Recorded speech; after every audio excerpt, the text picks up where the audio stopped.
Assalamualaikum warahmatullahi. Terima kasih kerana menonton rancangan live saya di FB Al-Hajri Studios ini, tuan-tuan puan-puan sekalian. Jadi saya ingin minta jasa baik anda untuk yang pertamanya anda like dan follow page FB saya Al-Hajri Studios, dan juga anda subscribe serta tekan butang loceng untuk channel YouTube saya Al-Hajri Studios. Jadi segala jasa baik anda adalah sangat-sangat saya hargai, dan teruskan menonton perkembangan-perkembangan isu semasa dan juga pelbagai lagi bersama-sama dengan saya di Al-Hajri Studios. Terima kasih. A'udzubillahi Bismillahirrahmanirrahim. Alhamdulillah Rabbil Alamin. Assalatu wassalamu ala asyrafil anbiya'i wal mursalin wa ala alihi wa sahbihi ajma'in, amma ba'. Subhanaka la ilma lana illa ma 'allamtana innaka antal alimul hakim. Rabbi shrah li sadri wa yassir li amri wahlul 'uqdatam min lisani yafqahu qawli. Bismillahillazi la yadurru ma asmihi syai'un fil ard wala fis sama' wa huwas samiul alim. Bismillahi tawakkaltu 'ala Allah wala haula wala quwwata illa billahil aliyil azim. Inna hadza larizquna ma lahu minafad. Sesungguhnya inilah rezekimu ya Allah yang telah Kau-kurniakan kepada kami yang tidak pernah terputus. Allahumma a'inna ala zikrika wa syukrika wa hasibadatik. Assalamualaikum warahmatullahi. Salam sejahtera, selamat malam Isnin. Apa khabar anda semua? Semoga berada dalam keceriaan, kesihatan, keberkatan dan kerahmatan daripada Allah Subhanahu Wa Taala. Tidak kiralah di mana saja anda berada, di timur, di barat, di selatan, di utara, di dalam negara, di luar negara, di dalam planet bumi ataupun di luar galaksi Bima Sakti. Tidak kisahlah dari mana anda menyaksikan live saya ini. Saya doakan segala kesejahteraan buat anda semua. Bersama-sama saya lagi, tuan-tuan puan-puan sekalian, Faiz Al-Hajari, dalam satu lagi malam live kita khusus untuk kita menceritakan tentang isu-isu semasa dan juga untuk kita menceritakan tentang perkembangan-perkembangan terkini dunia politik tanah air, tuan-tuan puan-puan sekalian.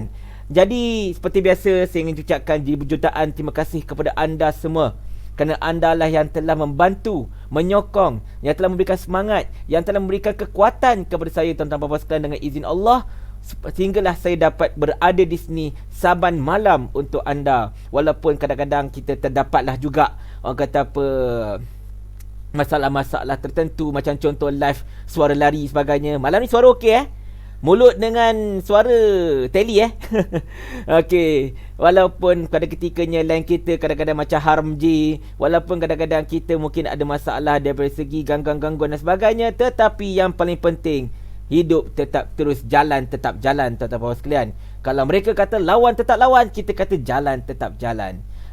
Yang penting kita dedah sampai sudah, insya-Allah.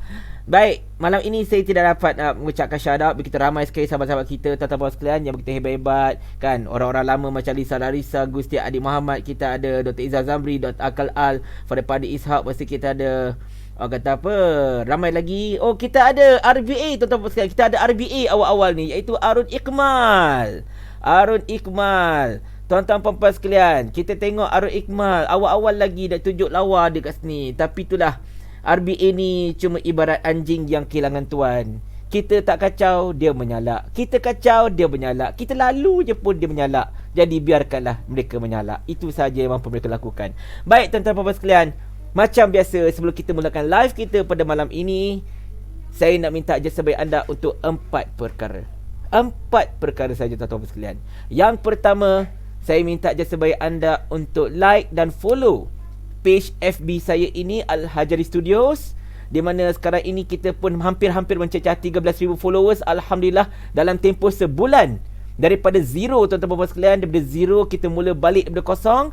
Dalam tempoh sebulan kita cecah 13,000 followers. Alhamdulillah, satu kejayaan yang luar biasa, terutamanya bagi orang yang biasa-biasa, yang tidak terkenal macam saya ini.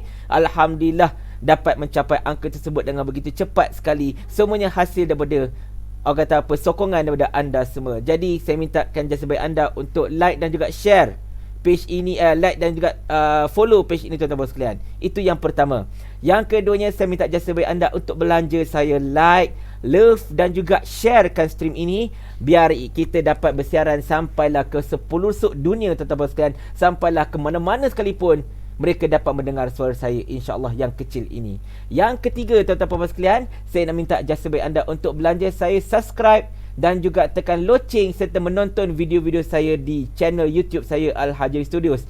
Dan yang terakhir, tuan-tuan sekalian, menyebut tentang menonton video-video saya minta jasa baik anda untuk tonton dan sharekan seluas-luasnya semua video-video rakaman yang saya rakam, yang saya post dekat page FB ini. Page live ni dah tentulah, tapi yang yang dalam page FB Al-Hajari Studios ini, video-video saya yang saya pre-recorded, yang 5 minit, yang 10 minit, yang 15 minit. Macam hari ni kita cerita pasal MCA kan. Jadi kita minta jasa baik anda untuk sharekan seluas-luas video-video tersebut, biar maklumat yang kita cuba sampaikan sampai pada pihak yang sepatutnya. Jasa baik anda, tuan-tuan puan-puan sekalian, sahabat-sahabat Hajar Rockers sekalian, amatlah saya hargai dan saya sanjungi. Hanya Allah sahaja sebaik-baik pembalas, insya-Allah. Tuan-tuan dan puan-puan sekalian, malam ini kita ada beberapa topik. Okey, kita ada topik ringan dan juga kita ada topik yang agak berat juga. Dan macam biasa, kita nak mendedah macam-macam. Sebagai contohnya, macam mana kita tahu atuk pergi ke Langkawi. betul ke si Azmin dengan H2O, Hiwasyamuddin Tu Husin, berjumpa Atuk dekat Langkawi? Betul ke Anwar pergi ke Sarawak jumpa Banjo tapi kena reject? Betul ke desus dekat Sabah sekarang ni begitu ramai sekali ahli warisan yang keluar parti? Semua ini insya-Allah akan cuba saya jawab pada malam ini, dan juga kita minta kerja sebaik anda untuk sebarkan seluas-luasnya jawapan-jawapan kita ini insya-Allah.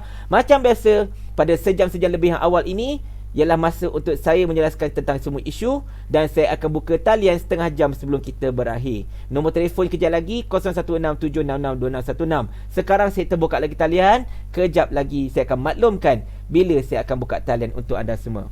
Yang pertama kita cerita pasal isu yang agak ringan dulu tuan-tuan puan sekalian. Isu agak ringan, nombor satunya saya ingin awal-awal ini tuan-tuan puan sekalian hendak memberikan sedikit teguran sebenarnya. Okey, hendak memberi teguran terhadap dua perkara.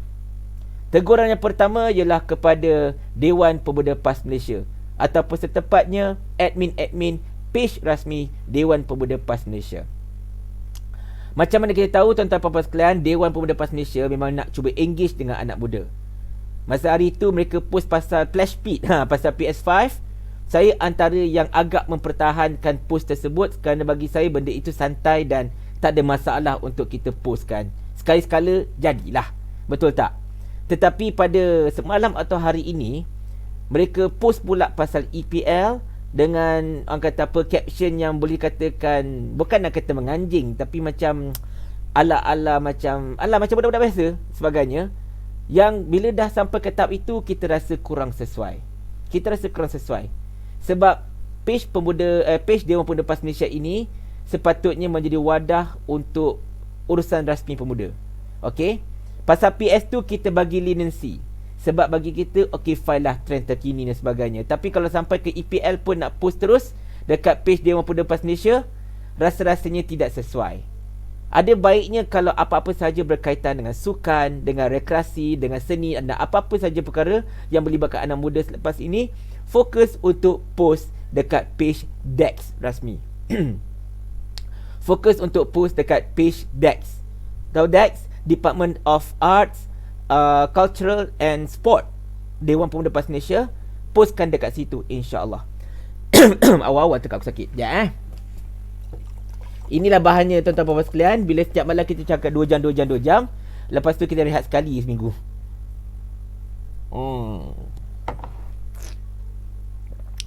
Alhamdulillah. Jadi kurang pantaslah seandainya kalau page Dewan Pemuda PAS Malaysia ini untuk postkan banyak sangat benda-benda yang santai macam tu. Jadi kalau nak, postkan dekat page DEX. Okey, postkan dekat page DEX, tak kira pasal PS ke, pasal bola ke apa-apa, tak ada masalah.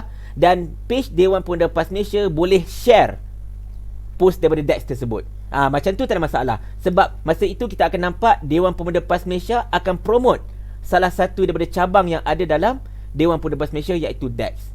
Macam mana Dewan Pemuda PAS Malaysia akan share post-post daripada Jabatan Amal Malaysia.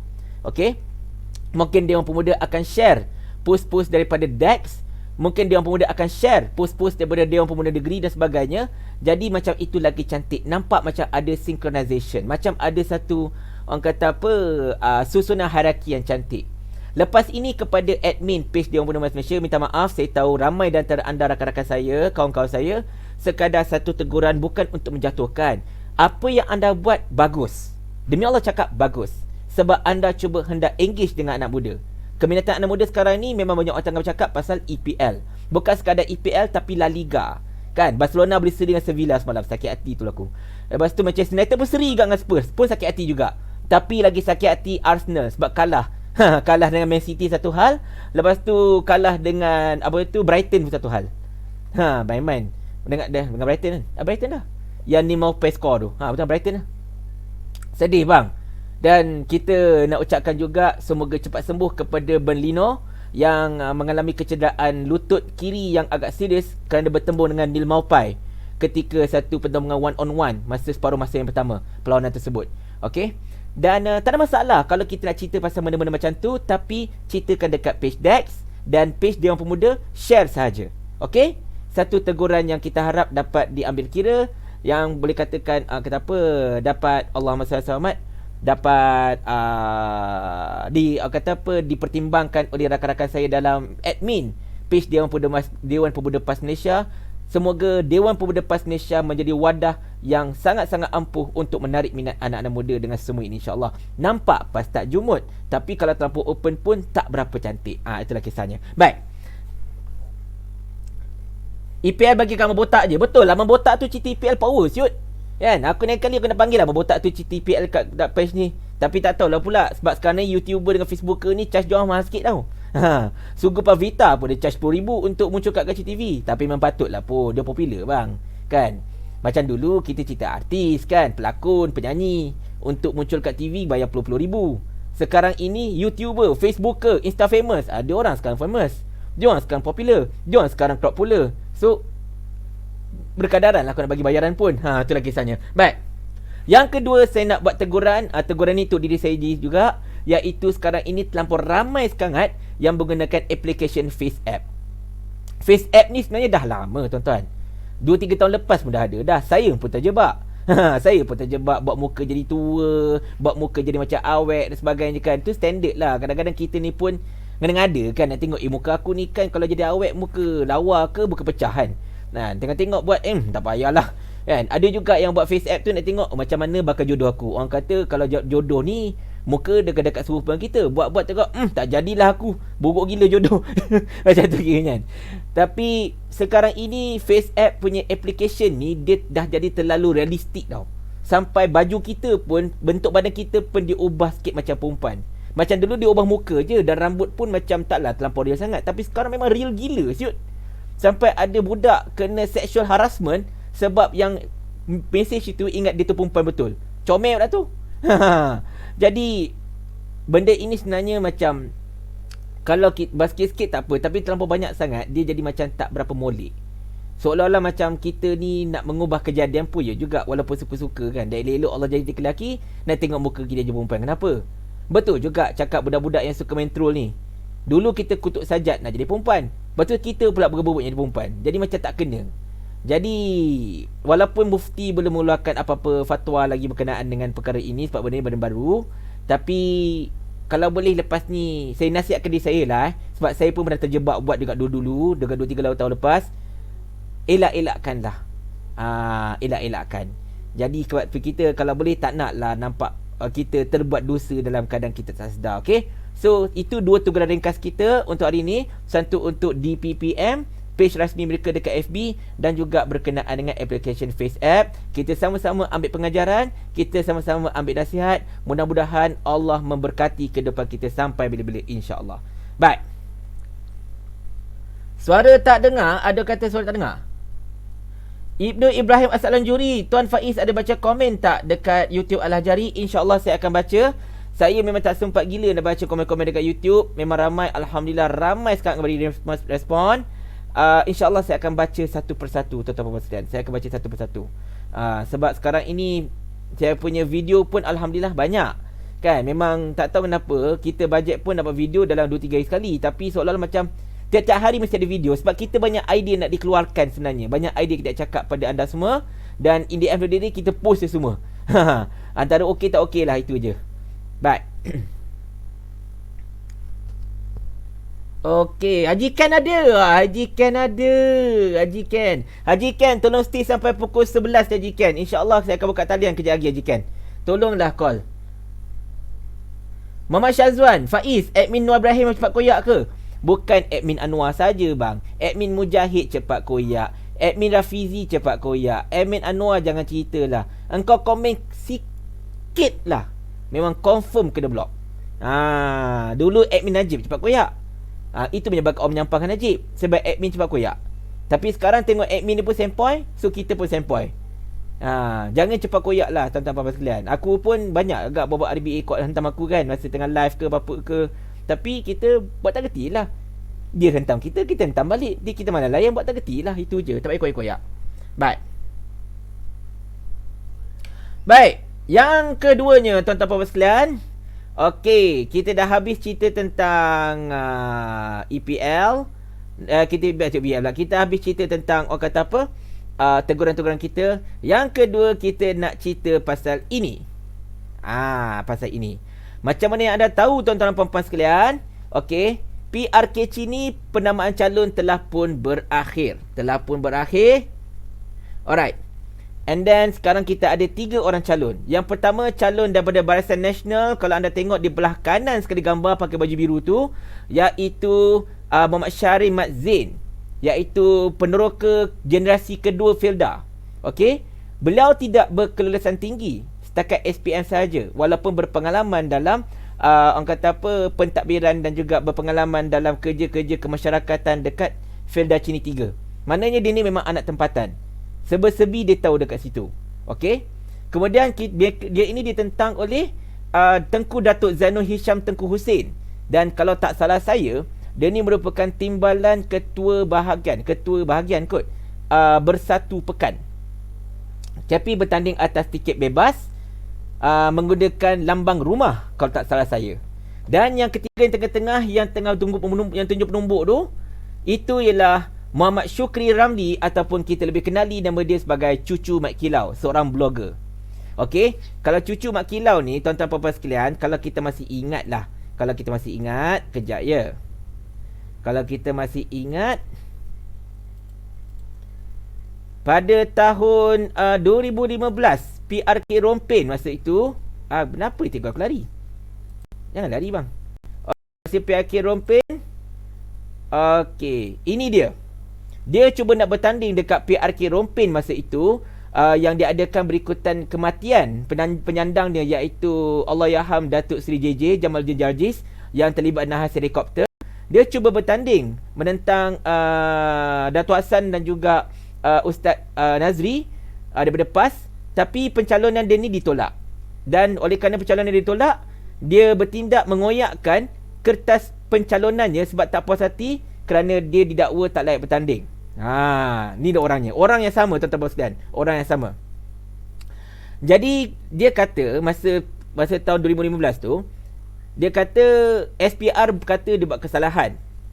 Okey, tapi Cucu Mat Kilau kata SPR kata dia tak layak bertanding konon-kononnya kerana dia telah berkempen industri blok. Okey, dia kata SPR tak bagi bertanding sebab awal-awal lagi dia dah kempen industri blok.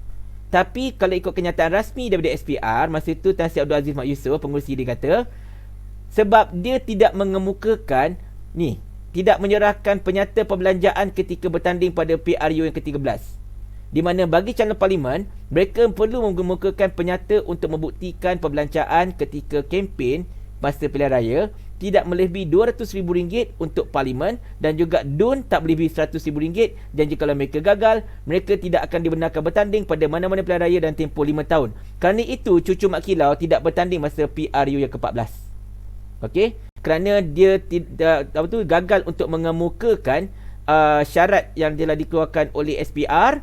Jadi dia pun tidak layaklah untuk bertanding, dan dia tak puas hati, dia koyakkan borang pencalonan dia, tuan-tuan dan puan-puan sekalian. Itulah kisahnya Cucu Mat Kilau kita, tuan-tuan dan sekalian. Dan hari ini dia bertanding dekat PRK Cini menentang 2 lagi calon, iaitu ini. Sekarang kita buka gambar dia,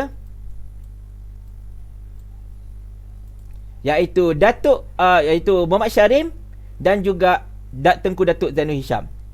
Ada desas-desus konon-konon yang Puak Pakatan Harapan cuba memainkan isu konon-kononnya calon yang akan diletakkan dekat PRK Cini ini ialah anak Najib, iaitu Nizar. Tetapi terbukti akhirnya Nizar tidak dipilih.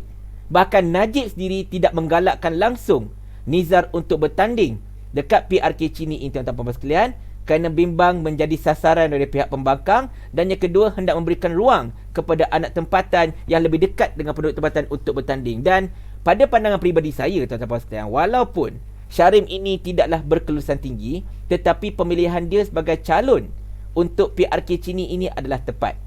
Pertamanya, tuan-tuan dan puan-puan sekalian, kerana Cini ini DUN, bukannya parlimen. Satu. Yang keduanya, kerana dia anak tempatan. Dan yang ketiganya, dia bertindak sebagai wakil kepada para penduduk Cini ini untuk disuarakan dalam Dewan Undangan Negeri Pahang. Jadi tak ada masalah sebenarnya kalau orang tu ada SPM ke tak SPM. Yang penting dia tak tipu sijil. Yang penting dia tak bohong pasal kelayakan dia. Itu lagi penting. Tak guna kalau kau ada kelayakan, ada degree kena apa-apa, tengok-tengok semuanya tipu. Jadi macam Syarim, dia ngaku jujur terus terang, dia cuma ada SPM, tapi dia ada pengalaman pentadbiran dekat sini, dan kita yakin jikalau dia dipilih, insya-Allah dia akan mampu menjalankan tugasnya dengan baik. Jadi kepada para penyokong Mufakat Nasional, kepada para penyokong Perikatan Nasional, undilah Muhammad Syarim Mak Zain. Aku kempen ni. Syarim, kalau kau menang, belanja aku KFC Tak adalah, main-main je. Aku KFC je masalah je.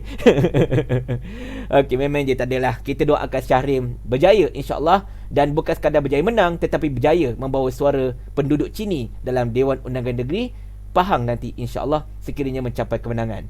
Kita tertarik berkenaan dengan penyertaan Tengku Datuk Zainal Abidin, di mana beliau inilah timbalan pengerusi Bersatu untuk bahagian pekan. Okey, dan dia bertanding atas calon bebas. Maknanya kita tahu siapa sebenarnya yang hantar dia. Okey, kita tahu siapa sebenarnya yang hantar dia. Dan lebihnya kepada satu, orang kata apa, macam satu statement jugalah daripada pihak menghantar tersebut untuk memeli ketakutan PKR untuk menghantarkan calonnya di situ.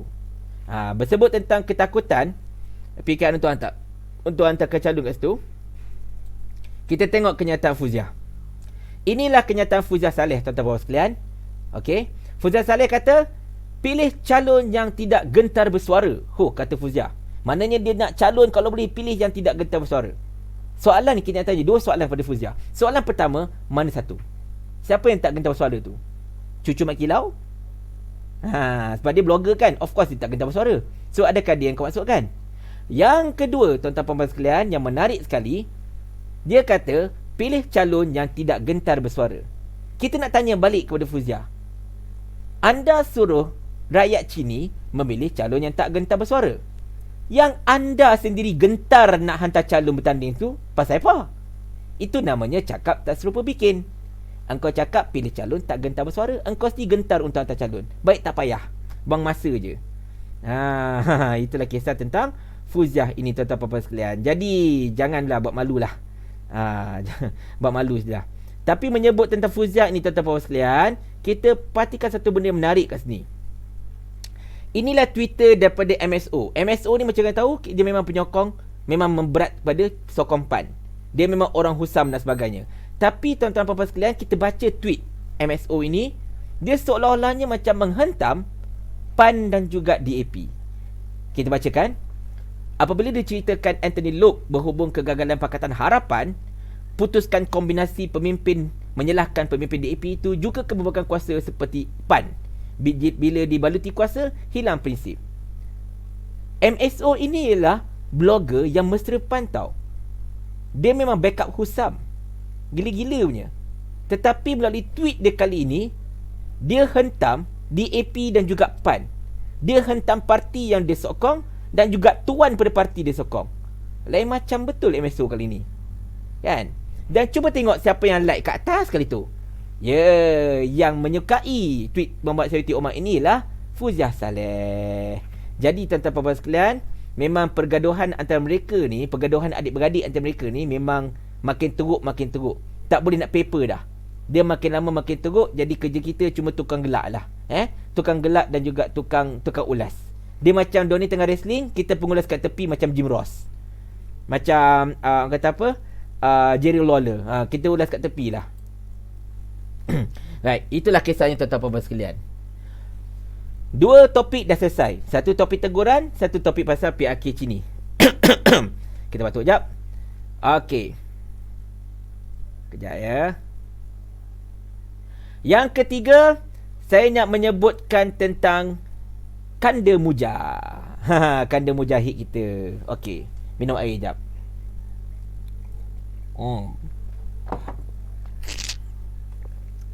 Alhamdulillah. Tuan-tuan dan puan-puan sekalian, sahabat-sahabat, ahli keluarga saya yang sangat saya hormati, macam mana kita tahu, tuan-tuan dan puan-puan sekalian, Kanda Muja telah pun menjawab soalan-soalan dan juga tembakan-tembakan daripada Dr. Ashraf Wajidi Dusuki berkenaan dengan isu beliau terlibat dalam lelongan harta-harta tabung haji. Beliau selain daripada menyerang kembali Dr. Ashraf dengan perkataan macam orang kata apa, ada PhD tapi macam tak kerti apa dan sebagainya, serta dalam sama juga dia mencabar agar dia disiasat dan sebagainya. Okey, hari ini saya suka untuk sharekan kepada anda tuan-tuan puan-puan sekalian, untuk kongsikan kepada anda jawapan yang saya rasa begitu menarik dan manis sebenarnya, yang dikongsikan oleh sahabat saya iaitu Abdul Rahim Hilmi Zakaria. Kita bacakan jawapan beliau berkenaan dengan kenyataan terbaru daripada kekanda muja ini. Baik, kita baca ya.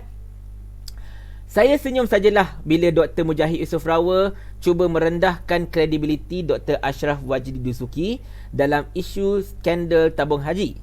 Saya fikir Dr. Ashraf tak payah jawablah apa yang Dr. Mujahid cakap ni. Kanda muja ini level dia, level Rahim.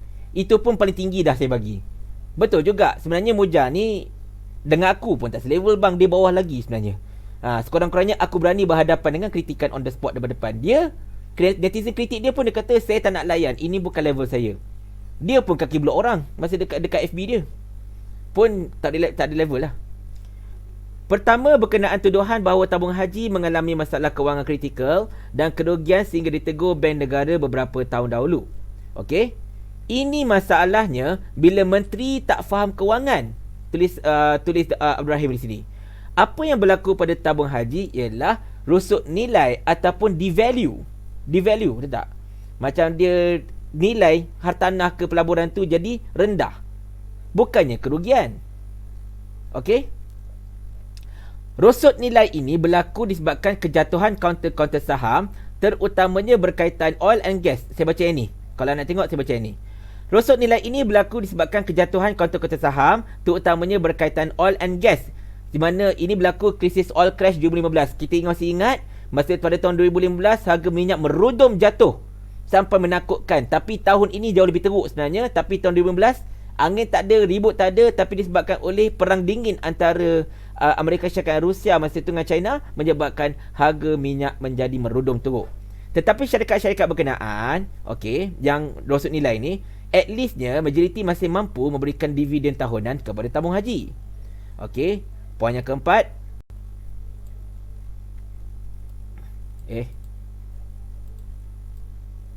Benar, sehingga tahun 2017 terdapat rosot nilai sebanyak 4.1 bilion.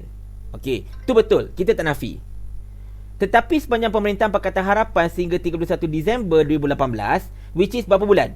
Mei, Jun, Julai, Ogos, September, Oktober, Disember. Mei, Jun, Julai, Ogos, September, Oktober, November, Disember. Okey, ada 7 bulan. Okey, ada 7 bulan. Defisit itu telah membengkak menjadi 10.9 bilion. Maksudnya sekarang ini, ketika Pakatan Harapan mengambil alih kerajaan, rosot nilai aset-aset tabung haji adalah 4.1 bilion. Kita ambil konten macam tu Tapi dalam masa 7 bulan, defisit itu telah menambah 6.8 bilion lagi menjadi jumlah keseluruhan defisit adalah 10.9 bilion. So ini pula salah siapa? Masih nak salahkan Najib? Masih nak salahkan tabung haji yang lama? Masih nak salahkan Aziz Rahim? Alright. Jika sekiranya pemberian hibah pada zaman BN telah melanggar Akta Tabung Haji 1995, berapa orang pulakah yang telah dihadapkan mahkamah? Tak ada. Dulu mereka kata tabung haji telah melanggar undang-undang, telah melanggar Akta Tabung Haji kerana memberikan hibah secara tidak betul, menggunakan duit deposit, macam skim Ponzi diorang kata. Skim Ponzi adalah satu kesalahan di Malaysia Okey, bukan dia bawa Akta Tabung Haji je, tapi dia bawa Akta jual langsung. Skim Ponzi adalah satu kesalahan. So memandangkan benda ini satu kesalahan, tuduhan ini tuduhan kesalahan, berapa orangkah yang telah dihadapkan ke mahkamah? Tak ada. Semuanya sekadar nak daur-daur macam tu, tapi tidak ada fruition. Tidak ada fruition langsung. Sebab apa? Mereka tidak ada fakta. Mereka tidak ada, orang kata apa, Allahumma salli ala Muhammad, tidak ada sebab yang substantial untuk menyaman, untuk mendakwa mana-mana pihak ke mahkamah, tuan-tuan sekalian. Mereka tak ada. Mereka tak ada benda tu. Okey. So, poin yang keenam. Atau apakah Mujahid tak tahu bahawa kaedah NRV yang digunakan pakai oleh pengurusan tabung haji pada ketika itu sebenarnya adalah satu kaedah perakaunan yang sememangnya diterima semua. Okey? So, NRV ni apa? Jom kita buka NRV ni apa. Walaupun saya tahu saya nak cuba terangkan kepada anda semua tuan-tuan puan-puan sekalian, apakah NRV itu supaya kita faham. At least lah, kita bukan netira kewangan, tapi kita nak faham tentang istilah-istilah. NRV ini ialah ini, Net Realizable Value, okey, ataupun apa tu, nilai yang boleh direalisasikan secara bersih. Itulah kisah dia. So, apakah NRV ini? Ialah value for which an asset can be sold. Inilah nilai di mana sesebuah aset itu boleh dijual, ditolakkan dengan anggaran kos penjualan ataupun kos untuk pelupusan aset tersebut. Alright? NRV itu biasanya digunakan dalam perangkaan nilai akhir inventory sesuatu inventory tersebut. Bermaksud sekarang ni lah, NRV ni lah nilai sesuatu aset itu boleh dijual lepas kita tolak kos, tanda tolak kos semua. Okey, inilah berapa nilai yang satu aset tu kita boleh jual. Bukan main pakai lelong macam tu je. Dia ada tau perkiraan dia sebenarnya. Dan benda ini merupakan satu terma yang standard dalam dunia akuntansi. Saya pun tak belajar account, tapi at least saya boleh faham konsepnya. Maknanya kita tak boleh nak jual harta tu sesuka hati mak pak kita, letak berapa harga. Tak. Dia ada NRV ni sebenarnya. Baik. So, kita ambil poin yang ketujuh, tuan-tuan dan sekalian. Benar, terdapat teguran Bank Negara Malaysia ke atas tabung haji. Tetapi Mujahid jangan ambil fakta sekerat jalan. Fakta sepenuhnya, tuan-tuan dan sekalian, adalah pada 26 Januari 2016, Bank Negara Malaysia telah mengeluarkan semula kenyataan memuji tabung haji atas langkah proaktif mereka selepas menerima teguran daripada Bank Negara. Bermaksud sekarang inilah, ternyata pengurusan tabung haji selepas itu telah bertindak accordingly kepada teguran-teguran Bank Negara tersebut. Macam biasa, kesilapan boleh berlaku. Dan bila kesilapan berlaku, orang tegur dan kita akan cuba perbaiki. Dan itu cuba dilakukan oleh Bank Negara. Mujahid hanya sebut tentang Bank Negara menegur pengurusan tabung haji yang lemah. Tetapi Mujahid gagal menegur pujian Bank Negara terhadap tabung haji kerana kesungguhan mereka untuk memperbaiki keadaan. Ini namanya tidak adil dan tidak jujur. Ini namanya berat sebelah. Benda yang hanya menguntungkan kau sebut. Benda yang tak menguntungkan kau tak sebut. Masalah sekarang inilah, Mujahid bukannya cyber trooper. Kalau Mujahid ni cyber trooper, yes, maybe dia ada tendensi itu buat macam tu. Tetapi Mujahid ini adalah seorang mantan menteri.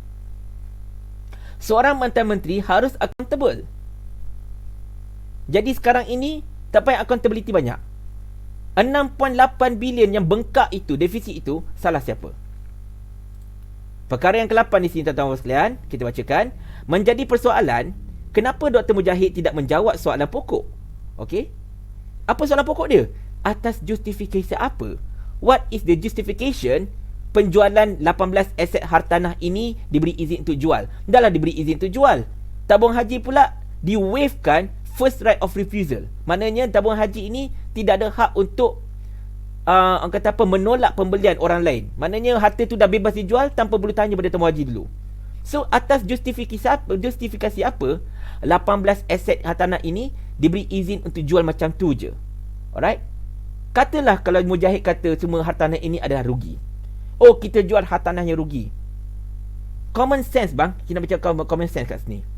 Kalaulah satu benda itu rugi, satu hartanah itu rugi, ada kau nak beli?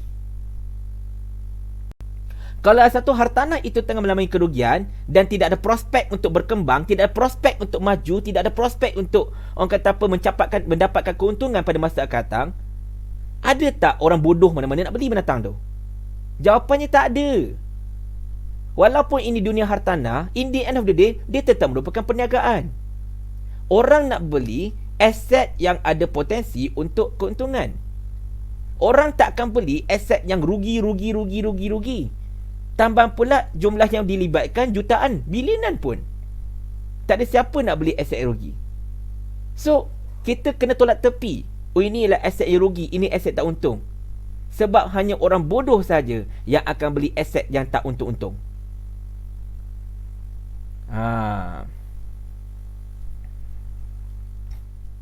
Baik. Yang ke-9. Begitu juga bagaimana tamu haji boleh menjual aset-aset movable. Aset-aset movable dan juga non-movable di hotel tabung haji secara lambak, secara pukal, hanya dengan harga RM10,000. Maksudnya ialah apa? Menjual aset movable. Movable macam mana? Kerusi, meja, komputer, laptop, apa-apa sajalah, perabot-perabot semua, almari-almari non-movable, macam contohnya mungkin perhiasan, mungkin apa-apa saja benda yang non-movable, aset non-movable tapi ada nilai, arts sebagai contohnya. Semua itu dah bersin jap.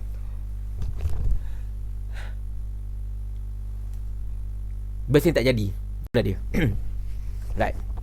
Semua itu tuan-tuan puan-puan sekalian dijual dengan harga pukal RM10,000.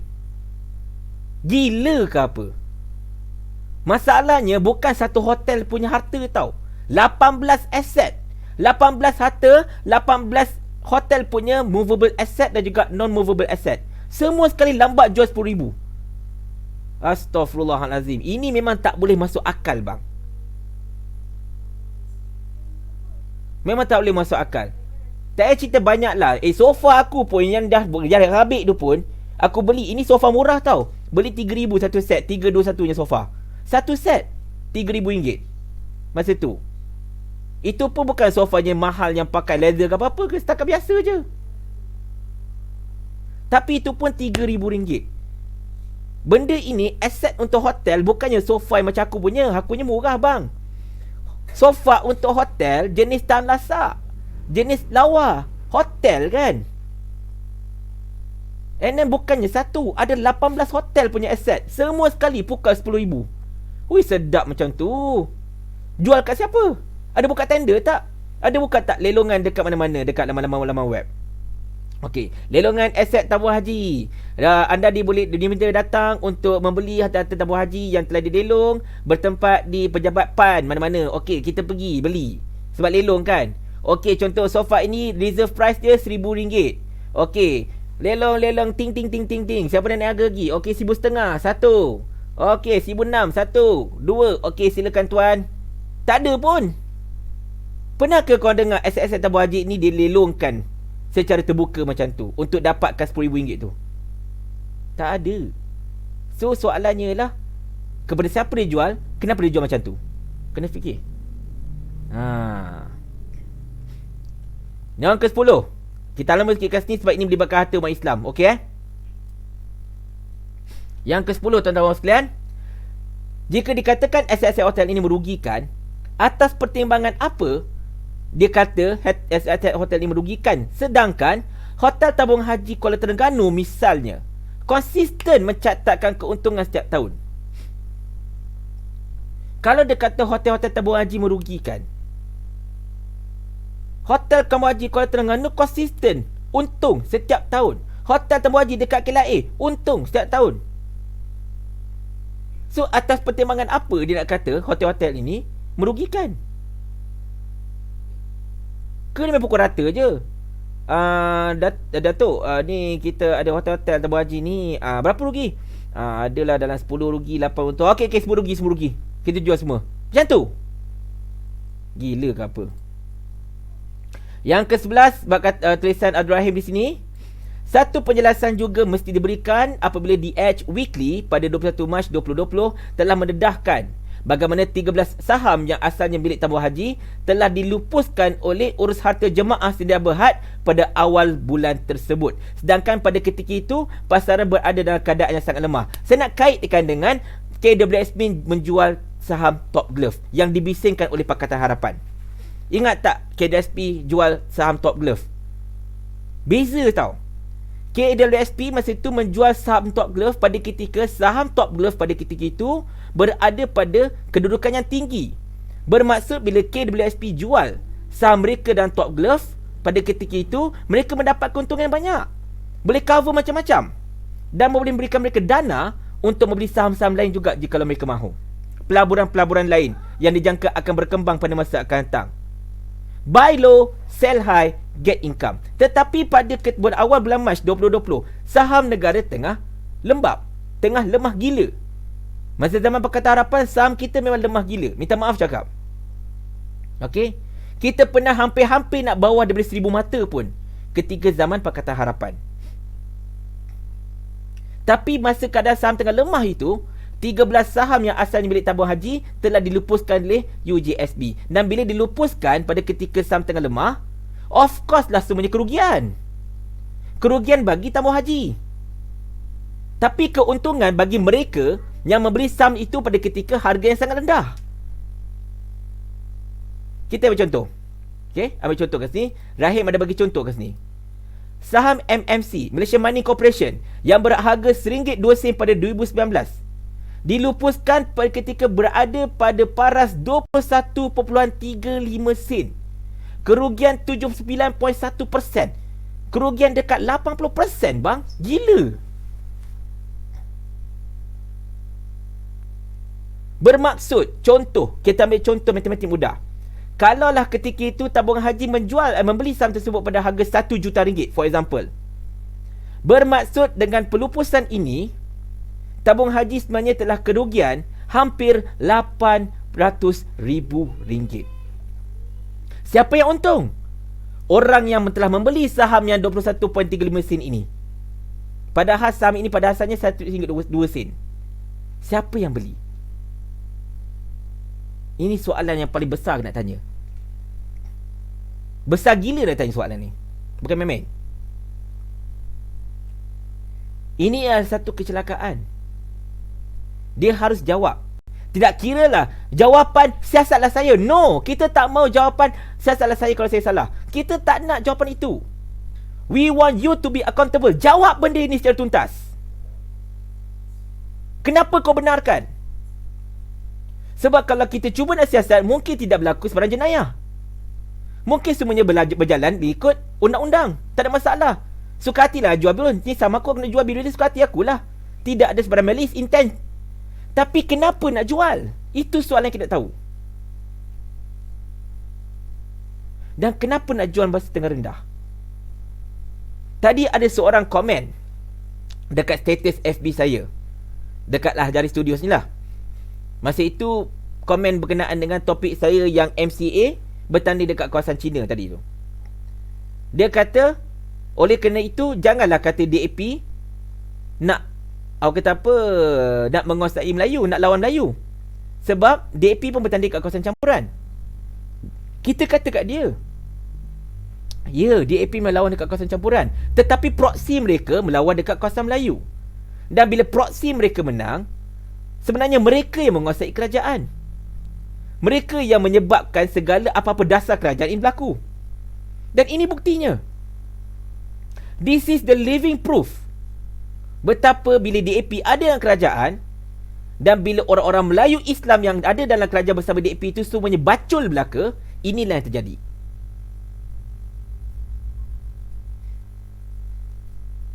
Inilah yang terjadi sebenarnya. Kebaculan Menteri Agama pada ketika itu yang sepatutnya bertanggungjawab mempertahankan aset tabung haji, inilah jadi dia. Kerugian satu saham rugi hampir 80%. Kita ada 13 saham. Dah berapa ratus persen kita rugi? Katakanlah semua saham kita ambil purata, kerugian katakan RM700,000. Contoh, 700,000 kali dengan 10 dah 7 juta. 7 bilion. 700,000 tu lah. 7 bilion contohlah kan. 7 juta, sorry. Dah rugi 7 juta. Itu kalau kita main 1 juta je nilai dia. Saham-saham macam ni bukan juta, bang. Dia boleh jadi puluh juta, boleh jadi ratus juta pun. Tabung haji dia tak main saham macam kita. Saham kita kecil-kecil anak. Dia main juta bilion terus.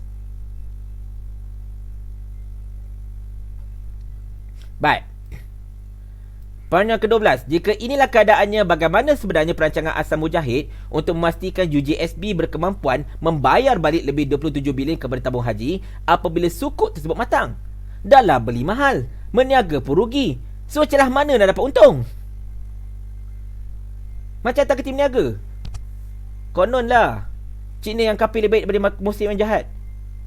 Baiklah sangat. Dan yang paling utama tuan-tuan puan sekalian, bila laporan audit tabung haji bila laporan audit tabung haji 2018 akan keluar. Kita dah masuk tahun 2020. Betul kata Abdul Rahim kat sini. Even kita dah separuh jalan 2020. Selama ini tuan-tuan puan sekalian, kalau anda perasan, kalau anda mengikuti tabung haji punya perkembangan, tabung haji tidak pernah gagal menyediakan laporan kewangan tahunan dalam tempoh 8 bulan. Tak pernah gagal. Sekarang dah 18 bulan. dan lebih dari sepatutnya. Tapi usahkan laporan, usahkan bayang. Bunyi kertas pun tak ada. Adakah kerana tiada auditor yang berani mengesahkan nilai sukuk tersebut kerana ianya tidak dijamin oleh kerajaan? Kemudian nak suruh kami ambil penjelasan bulat-bulat pengurusan tabung haji terkini. Ni Hashudin tu orang PAN bang. Engkau nak kita minta penjelasan dia. Memang confirm dia akan cover dia punya jejak langkah. Confirm akan jaga Mujahid dan sebagainya. Kita tak nak macam tu. RCI jalan terbaik. Tak ada benda lain, RCI jalan terbaik. Kerajaan Tan Sri Muhyiddin Yassin, Kerajaan Perikatan Nasional, tolong wujudkan RCI, siasat semua ini sampai tuntas. Dan kalau ada pihak yang bermasalah, walaupun si Mujahid ini, tolong humbankan dia dalam penjara yang paling dalam. Dan saya suka ayat terakhir si Ibrahim ni. Satu nganjing yang paling best. Kesemua pengurusan tertinggi baru dah mengaku dia penyokong PAS dan Menteri Agama hari ini. Semata-mata nak selamatkan jawatan dia orang. Itulah sebenarnya soalan kita, tuan-tuan sekalian. Ini jawapan daripada Abdul Rahim Hilmi Zakaria berkenaan dengan jawapan-jawapan yang kelakar tak masuk akal oleh si Mujahid Surawa tu, tuan-tuan sekalian. Jadi kalau ada orang tanya kita, adakah betul zaman Pakatan Harapan ni harta Melayu Islam hilang? Itu jawapan dia. Anda dapat jawapan dia. Saya jelaskan benda ini detail supaya anda tidak tertinggal. Supaya anda sekurang-kurangnya dapat faham apa yang sebenarnya berlaku. Selepas ni para penyokong Pakatan Harapan, tolong jangan berlagak sangat. Korang sebenarnya telah menyebabkan harta-harta umat Islam. Tabung haji inilah harta umat Islam. Banyak kali kita cakap benda ni. Ini bukan duit kerajaan. Inilah harta aku, harta orang-orang yang tengah tengok live Al-Ajaib Studios yang menyimpan tabung haji untuk pergi ke haji. Duit mereka. Tetapi dia celakakan macam tu je.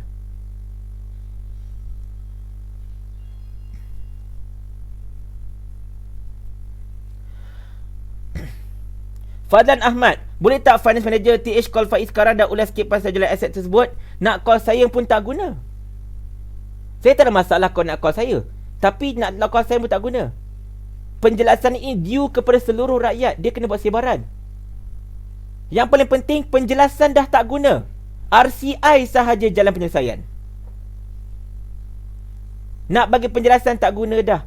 Sebab bila bagi penjelasan akan ada argument. Bagi penjelasan lagi akan ada argument. Bagi penjelasan lagi akan ada argument. No, enough with any penjelasan. Macam dikatakan tadi, geng-geng tabung haji di pos sekarang ini kebanyakannya dah dilantik pada zaman Pakatan Harapan. Semua geng PAN belaka. So kita dah tak boleh percaya sangat diorang ni sebenarnya. Langsung tak percaya. Jalan terbaik RCI. Itu saja. Tak ada benda lain. Dan sebenarnya bukan baru tau tabung haji ini dasar. Masihkah korang ingat? Ketika itu Pakatan Rakyat minta maaf, aku pun terlibat juga masa itu. Dek kerana fitnah-fitnah berkenaan dengan lembaga dekat tabung haji. Dimulakan oleh Rafizi. Ingat tak? Dia suruh kita semua keluarkan duit simpanan kita tabung haji sebab takut duit kita dihabiskan oleh UMNO Barisan Nasional. Takut duit kita dijarah oleh UMNO Barisan Nasional dalam tabung haji. Pengeluaran ramai-ramai menyebabkan tabung haji kerugian. Banyak sangat duit. Sebab pengeluaran banyak-banyak, mereka dah kekurangan dana untuk melabur. Tapi yang celakanya, tuan-tuan minta maaf cakap, kita semua keluarkan duit kita. Yang dah berkumpul dekat 20 tahun keluarkan duit sebab termakan kata-kata Pakatan Rakyat masa tu. Kata-kata Rafizi masa tu. Tapi Rafizi sendiri ada RM700,000 dalam tabung haji, dia tak keluarkan.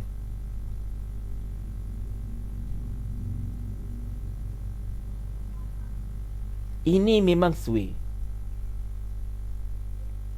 Cukup-cukuplah kita tertipu dengan permainan mereka ini. Cukup-cukuplah kita tertipu. Kita tak kisah pasal orang Cina atau orang India. Kita sangat kisah bila Pakatan Harapan ini menjarah harta tabung haji. Harta kita.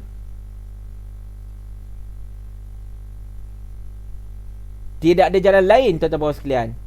RCI sahaja yang mampu untuk menyiasat semua ini. Hanya RCI.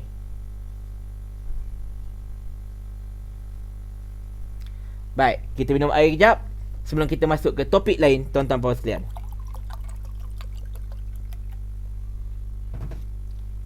Kalaulah korang jumpa aku kan kat mana kat luar nak belanja aku minum kan, tak payah air lain, tak payah ambil air yang mahal ke, ais blended kopi tu cappuccino ke apa-apa, tak payah. TO ais cukup.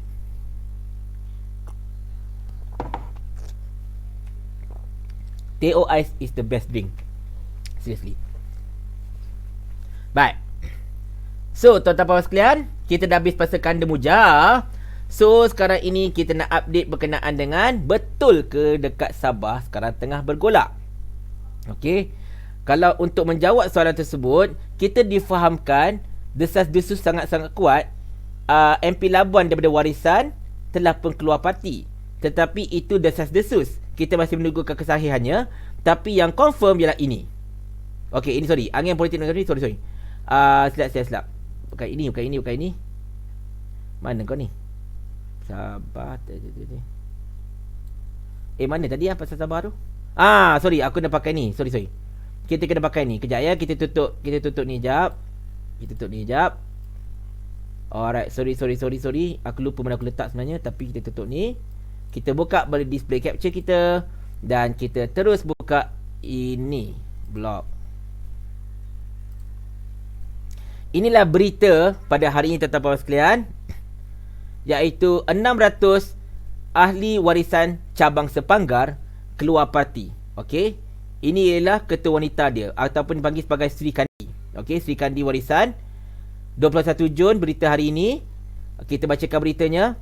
Seorang pemimpin sayap wanita Parti Warisan Sabah cabang Sepanggar mendakwa lebih 600 ahli di cabang itu keluar parti bersama-sama dengan beliau pada hari ini. Ketua Wirawati, Sri Kandi pula. Wirawati Warisan Sepanggar, Raisa Abdul Ghafur. Minah ini Okey. Juga mendakwa keputusan itu menyebabkan 9 daripada 81 cawangan di cabang berkenaan ditutup. Tapi warisan ni kira power tau. Baru tubuh pun dah ada 81 cawangan. Tak ingat dunia. Lain macam betul. 81 cawangan dekat cabang itu saja. Gila tak gila tau politik Sabah ni. Bercakap kepada pemberita, Raisa berkata mereka bertindak keluar parti selepas hilang kepercayaan terhadap kepimpinan cabang yang diterajui oleh Datuk Aziz Jaman. Kalau korang masih ingat, Aziz Jaman ini ada isu pembantu dia skodeng skirt perempuan. Kalau kau ingat lah kes tu. Tak tahu apa cerita kes tu. Pembantu dia kena denda apa tak pasti. Tapi kalau kau ingat lah, pembantu dia skodeng skirt perempuan tu. Dia letak kamera bawah perempuan tu punya cakangkang. Kalau kau ingat lagi lah. Okay. Tindakan ini diambil atas keadaan sendiri, standard tanpa dipengaruhi mana-mana pihak. Okey, ini merupakan satu tamparan yang sangat-sangat besar kepada Syafiee Apdal, usaha beliau untuk mengukuhkan kedudukannya dekat Sabah, tuan-tuan dan sekalian. Okey, that's why Syafiee Apdal sekarang ini tengah tertekan. Sangat-sangat tertekan.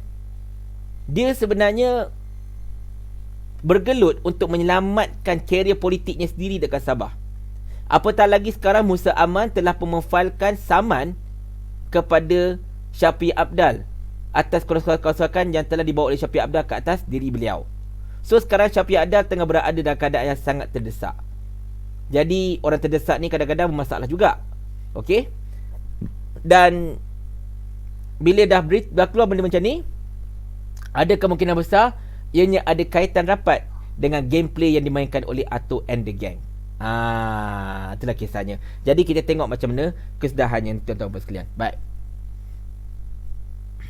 Kita baca komen, tuan-tuan sekalian, sebelum kita masuk ke topik utama. Okey. Kita baca komen jap. Banyak komen. Daripada pasal Abu Haji ni memang okey, memang banyak lah, memang banyak. Banyak komen.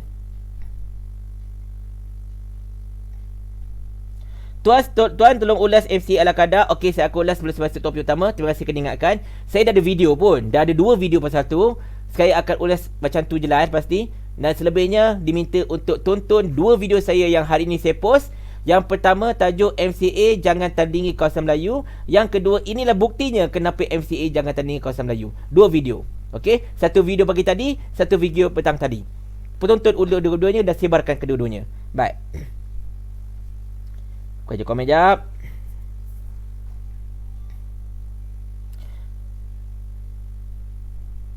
Takkanlah PM masa tu tak boleh tegur Muhammad Razi. Jujur cakap lah tuan-tuan puan sekalian, Dr. Mahathir masa tu pun dia bukan boleh apa sangat. Tahu tak? Sebab sekarang ni pun dalam Pakatan Harapan masa tu, parti dia yang paling sikit. Parti dia yang paling tak kuat. Dia jadi Perdana Menteri pun atas konsensus pada ketika itu untuk meletakkan dia sebagai head honcho kepada Pakatan Harapan nak tarik undi Melayu. Itu je. Tapi other than that, dia tak ada kuasa apa. Mahathir ni. Tengoklah Menteri Kewangan apa bagi Lee Kuan Eng. Kita katalah macam mana sekalipun Lee Kuan Eng ni ada kes mahkamah bla bla bla bla. Masih ada kes tau. Masih dilantik. Tapi Dr. Mahathir buat tak pi lah. Aku lantik juga. Ataupun mungkin memang Dr. Mahathir sengaja melantik muka-muka ini untuk menunjukkan betapa betulnya cakap aku dulu, okey, kalau korang pilih DAP akan merosakkan orang Melayu. Mungkin. Cuma yang kelakarnya sekarang ni Dr. Mahathir tak tahu kenapa dia nak geng-geng DAP. Itu yang pelik-pelik ya. Baik. Raja Lamalinggam, okey, nombor telefon saya ada di sini. Oh, mana tangan aku? Di sini. Nombor telefon saya ada dekat prompter ni 0167662616. Ada nombor telefon saya kat situ. Tapi saya tak buka lagi talian. Saya masih lagi belum buka talian. Saya akan buka talian insya-Allah kejap lagi dah pukul 11 macam tu. Mudah-mudahan. Baik.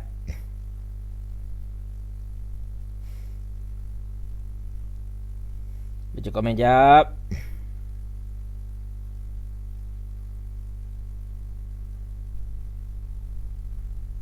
Zaidi Hussein. Betul Tuan Zaidi. Dalam banyak-banyak pihak yang kemarut nak dapatkan balik jawab kerajaan, yang paling tegar sekali yang mahukan balik kerajaan ialah PAN. Mereka yang paling banyak mengeluarkan kenyataan. Khalid Samad, Zulkifli Ahmad, lepas tu si Muja, lepas tu Mat Sabu pula keluarkan kenyataan. Saya tak jadi menteri pun tak apa. Janji kita ambil balik mandat rakyat. Ingat tak? Mat Sabu kata, baru ni dia kata macam tu. Kenapa? Sebab kalau mereka jadi kerajaan, mungkin benda ini semua akan siapa bawah kapet. Mungkin. Saya tak tuduh, tapi mungkin. Seandainya kalau mereka kekal di bangkang, satu persatu benda ini kita akan dedah.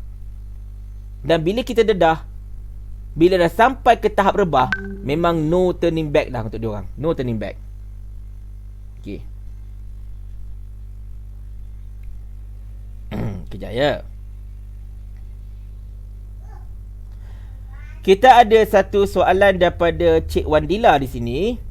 Oh, Wandila. Wandila ni ke yang apa nama, yang penyokong Pakatan Harapan yang kita call tak dapat tu? Okey. Soalan dia kat sini tuan-tuan bos sekalian. Assalamualaikum Faiz, saya nak tanya, betul ke ada konflik kepentingan antara parti kerajaan dan pembangkang? Saya tak berapa faham soalan konflik kepentingan ini. Saya minta Wandila tolong jelaskan lagi supaya saya tak salah jawab. Saya tak nak jawab main jawab sekali lalu macam tu je. Saya takut saya tak faham soalan ini. Apa maksudnya konflik kepentingan antara parti kerajaan dengan pembangkang? Saya minta Wandila tolong tuliskan dengan sepenuhnya apa maksud Wandila tersebut. Terima kasih banyak-banyak kerana ditanya soalan. Tapi minta maaf saya tak faham sangat tentang soalan tersebut. Mungkin boleh dihuraikan lagi supaya saya dapat memberikan ulasan insya-Allah. Baik.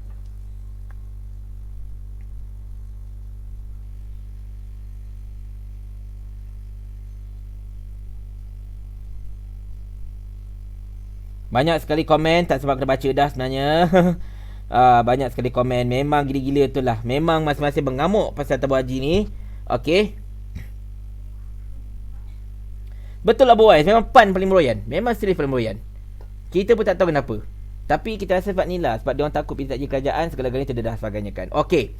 So tuan-tuan puan-puan sekalian, sementara saya menantikan Wandila ini untuk memberikan saya penerangan berkenaan soalan beliau. Minta maaf, saya bukan tak nak jawab, tapi saya tak berapa faham soalan. Saya tak berfaham soalan tersebut. Sebab soalan dia kata, betul ke ada konflik berkepentingan antara parti kerajaan dan pembangkang? Saya kalau boleh nak elaboration. Sebab saya takut tersalah ulas. Saya takut tersalah ulas. Itu je. Alright. So saya nak bacakan kepada anda tuan-tuan puan-puan sekalian tentang dua persoalan yang paling besar. Okey. Dua persoalan yang paling besar. Persoalan yang pertama tuan-tuan puan-puan sekalian ialah ini. Betul atau tidak? Saya mendapat maklumat di sini, saya bacakan daripada informal saya tuan-tuan sekalian. Sumber dalaman berkenaan meeting rahsia Anwar datang selepas dengan satu penerbangan yang disewa khas untuk bertemu Ketua Menteri Sarawak iaitu Abang Jo, di mana pertemuan tersebut diatur oleh PKR Sarawak. Maksudnya mungkin Iswadi Morni ini terlibat. Saya kan PKR Putrajaya. Tak apalah, belakang cerita lah Iswadi apa tu? Apa nama? Iswadi Morni terlibat ke tak, Wallahualam. Tetapi Abang Jo enggan bertemu dengan Anwar Si tajuk dekat artikel tersebut, walaupun dipujuk oleh pimpinan PKR Sarawak. Okey. Maknanya benda ini sahih Benda ini sahih. Anwar memang nak jumpa Abang Jo, tapi Abang Jo tak nak jumpa Anwar. Okey. Kemudiannya, Anwar Ibrahim juga telah menghubungi Setiausaha Agung Bersatu iaitu Datuk Hamzah Zainuddin. Namun panggilannya tidak dijawab.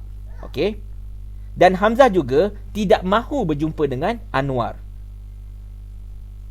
Ketika di Sabah, PKR Sabah telah memujuk Hamzah untuk berjumpa Anwar tapi gagal. Ingat tak Hamzah pergi ke Sabah baru-baru ni? Dan masa itu memang Anwar pun dikabarkan hendak ke Sabah nak jumpa Hamzah, tapi Hamzah tak nak jumpa Anwar.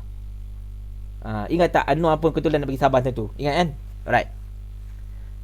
PKR Sabah juga telah mengadakan pertemuan rahsia dengan USBO ataupun United Sabah Bajau Organisation, di mana Presiden USBO Tan Sri Pendekar Amin Mulia dan juga penasihat USBO Datuk Seri Saleh Said Keruak, di mana kedua-dua ini memang tengah buat deal dengan Anwar dan mungkin memang ada dah disepakati USBO mungkin akan bersama-sama dengan Anwar. That's why Anwar berani menggariskan Barisan Rakyat bersama-sama dengan USBO macam saya dedahkan 2-3 hari lepas.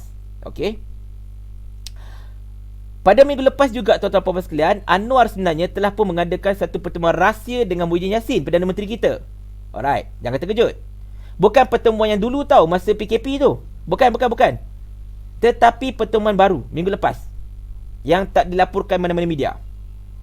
Anwar telah menyatakan sokongan kepada Muhyiddin Yassin serta mencadangkan kem beliau bersama-sama dengan PKR, alright, dan juga untuk bersatu dalam satu gabungan baru. Di mana dalam masa yang sama juga Anwar cuba meyakinkan kepada Muhyiddin dia telah berjumpa dengan Tuan Guru Hajadi bagi menawarkan cadangan gabungan baru dan hanya menunggu respon daripada PAS. Dan jikalau bersatu Muhyiddin bersama-samanya, maka agenda memperkasakan Islam dan Melayu adalah lebih mudah. Itu kata-kata Anwar lah. Bila Anwar kata nak berkasakan agenda Melayu dengan Islam ni, aku seriously cakap aku nak muntah. Demi Allah cakap, aku tak tahu korang. Kalau korang rasa nak termuntah bila dengar orang kata Anwar menyatakan bahawa hendak mengedegakkan agenda Melayu dan Islam, tolong buat tolong buat stiker muntah dekat ruangan komen. Kalau kau rasa muntah lah. Okey, nak tengok berapa ramai yang muntah macam aku sekarang. Okey. Anwar juga menyatakan dia ada sumber dalaman yang menyatakan terdapat usaha untuk memenyikan PPBM dari UMNO, serta UMNO akan cuba untuk mendominasi PAS jika Muhyiddin Yassin dan PAS masih lagi bersama dengan UMNO. Maknanya Anwar cuba untuk orang kata main politik kat situ lah. Dia cuba nak cucuk-cucuk dekat situ. But selepas semua itu tuan-tuan puan sekalian, alright, Muhyiddin Yassin dikhabarkan telah menolak cadangan tersebut atas semangat setiakawan Perikatan Nasional. Tetapi Anwar menyatakan pintu PKR sentiasa terbuka untuk Muhyiddin Yassin dan menyuruh Tan Sri Muhyiddin Yassin memikirkan terlebih dahulu. Itulah update lobbying Anwar terhadap beberapa orang. Mula-mula jumpa Abang Jo tapi tak lepas. Kemudian dia jumpa nak jumpa Hamzah Zainuddin juga tak lepas. Dia berjaya jumpa dengan Pendekar Amin Mulia serta Saleh Said Keruak. Dan dia juga berjaya jumpa dengan Muhyiddin Yassin, tapi Muhyiddin Yassin kata tak nak. Okey, itulah update perkataan pertemuan lobbying Anwar. Sebab Anwar tahu sekarang ini memang Pakatan Harapan memang tak akan sokong dia lagi dah. Dia dah kehilangan sama sekali sokongan Pakatan Harapan. Dan dia sekarang cuba untuk fight mewujudkan satu gabungan baru pula. Itulah kisahnya. Baik. So itu yang pertama, iaitu berkenaan kisah Anwar. Okey. Yang kedua saya cerita pasal ini. Anda ingat ini? Okey, inilah tajuk berita pada hari ini. Dilaporkan dalam pelbagai media portal. Pakatan Harapan tidak berminat untuk ambil alih kerajaan, kata Dr. Mahathir. Di mana kalau ikut kaedah Dr. Mahathir di sini ialah Pakatan Harapan seolah-olah tidak berminat untuk mengambil alih kerajaan apabila masih gagal mencapai keputusan berkenaan calon Perdana Menteri, kata Tun Dr. Mahathir Mohamad. Katanya ia susulan keputusan PKR yang mahu Datuk Seri Anwar Ibrahim sebagai Perdana Menteri tidak sependapat dengan ahli lain iaitu PAN dan juga DAP yang mahukan beliau. Inilah klasik atuk tuan-tuan sekalian. Tolong baca perenggan yang kedua itu betul-betul. Baca perenggan kedua itu betul-betul. Perenggan kedua itu klasik atuk tuan-tuan sekalian. Memang klasik. iaitu Atuk tanpa perlu bersusah payah halus sahaja meletakkan kesalahan kepada Anwar Ibrahim dan juga PKR. Sangat-sangat halus. Itulah kisah Atuk sebenarnya. Secara tak langsung, bila perenggan ini jadi, nampak sangat sebenarnya PKR yang hendak berpatah arang. Padahal memang dari dulu sebenarnya perjanjian asal dan Pakatan Harapan ialah Atuk menyerahkan kuasa kepada Anwar. Tetapi bila ada twist and turn macam ni, seolah-olah macam Anwar itu yang gila kuasa, dia yang tidak mahu mengikut konsensus dan sebagainya. Bijak Atuk. Tua-tua dia pun kau main-main dia punya otak dia. Bergeliga bang. Lain macam betul otak Atuk ni. Alright. Tadi di tajuk live saya ini, saya telah menyatakan adakah terdapat perjumpaan rahsia antara Tun dan juga Azmin serta H2O, Hishamuddin Tun Hussein dekat Langkawi. Kita menjawab.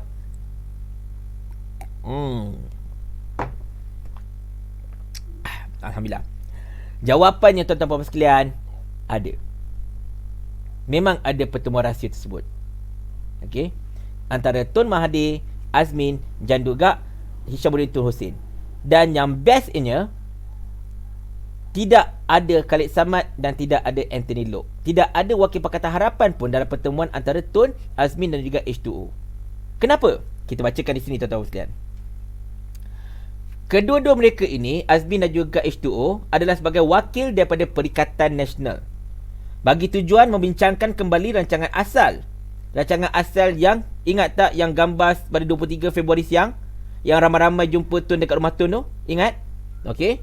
Iaitu selepas APEC, Tun meletakkan jawatan selepas APEC sebagai Perdana Menteri. Okey. Ketika itu ada satu kumpulan MP PKR yang bakal keluar parti dan ianya bakal mengurangkan bilangan MP PKR daripada 38 menjadi 23 sahaja. Tetapi mereka sebenarnya masih menunggu masa yang sesuai. Maka mana mereka akan pergi? Mereka akan pergi menyertai ke arah gabungan baru Atuk dan juga Muhyiddin serta UMNO PAS dan sebagainya. Tunggu masa sahaja. Okey? Mereka tak lompat lagi, tunggu masa sahaja. Kenapa langkah syaratan itu dilakukan? Disebabkan akan ada kudeta oleh MP yang berpihak pada Anwar. Dan ketika itu ada tawaran wang diberikan pada MP. Okey, yang ini kata-kata Azmin. Bukan saya tuduh. Kata-kata Azmin saya hanya menyampaikan saja ya. Sejauh mana kebenarannya, kita sama-sama tunggu dan lihat. Hishamuddin Tun Hussein pula menyatakan UMNO Tim A. Tim A yang kalau anda ingat ialah tim yang orang kata apa, tidak suka dengan Perikatan Nasional, iaitu Khalid Nordin, Fuad Zakashi et al, Azalina Osman Said dan sebagainya. Okey. Dan akan ada MP UMNO Tim A yang akan bertindak keluar daripada Kerajaan Perikatan Nasional bagi memaksakan pilihan raya umum diadakan. Jumlah MP tersebut disebut oleh H2O adalah seramai 10 orang. 10 orang Tim A akan keluar daripada Perikatan Nasional. Itu kata H2O lah. Tindakan mereka ini bagi menyelamatkan karier politik dan juga kroni masing-masing. Itu kata-kata H2O. Di sini saya just sebutkan saja. UMNO Tim A juga akan berpakat dengan Tim Anwar bagi tujuan tersebut. UMNO Tim A lakukan semua ini tanpa pengetahuan Zahid Hamidi.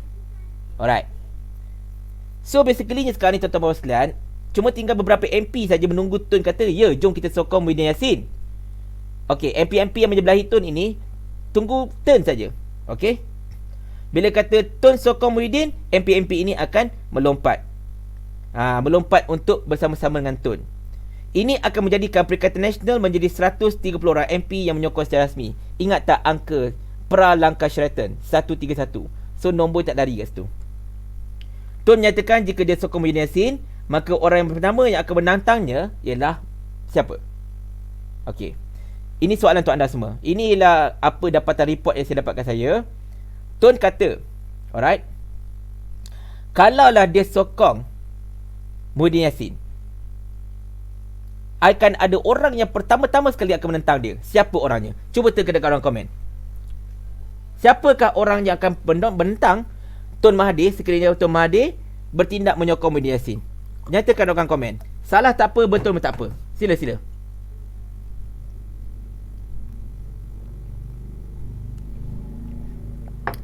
Saya bagi hint, wanita. Saya bagi hint, wanita. Okey, wanita. Wanita ini akan menentang gila-gila Tun Mahathir sekiranya Tun Mahathir menyatakan sokongan kepada Muhyiddin Yassin. Siapakah orangnya?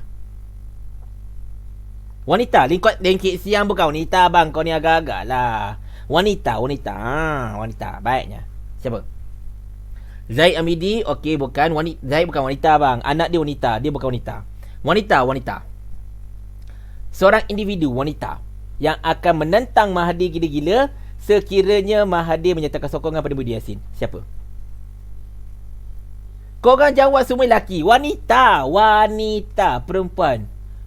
Tahu tak? Perempuan, teman Adam kesunyian, kaulah ibu, kau kekasih hati. Itulah dia. Astaghfirullah, Sadik kau sebut. Kau ni agak-agak lah bang, Sadik. Zuraida. Okey, ada sebut Zuraida. Okey, ada sebut Zuraida Kamarudin. Siti Kasim. Dah dekat-dekat dah tu Siti Kasim tu. Tapi bukan. Wan Azizah bukan. Rafiza Aziz bukan. Zuraida. Jawapannya aku rasa korang mungkin tak akan bajet langsung siapa. Ani Asabuddin. Bukan Ani Asabuddin. Ainina Sa'aduddin. Bukan dia. Rafida Aziz. Wan Azizah. Azalina Tomboy. Bukan. Azalina Tim A. Dia tak peduli pun. Kak Wan. Bukan. Siti Kasim. Hampir-hampir. Tapi bukan Siti Kasim. Aku dah bagi ni dah. Aku dah bagi hint ni. Hampir-hampir Siti Kasim. Nurul Izzah. Bukan. Hasmah. Bukan. Datuk Tun Siti Hasmah adalah wanita yang sangat mulia. Walaupun mungkin dia ada defect dari segi pematuhan terhadap hukum Islam secara asas dia, itu tolak tepi. Tapi sebagai seorang individu, beliau sangat-sangat mulia. Kalaulah ada wanita yang kita boleh jadikan contoh isteri Perdana Menteri yang terbaik, Tun Siti Hasmah. Jujur saya cakap. Orang sayang Mahathir pun kena orang sayang Tun Siti Hasmah. Jujur cakap. Tun Siti Hasmah. Sajad. Astaghfirullahalazim. Kau ni agak-agak Abang Sajad. Okey, Nora Bakri betul. Jawapannya ialah Marina Mahathir. Itulah info yang saya dapat.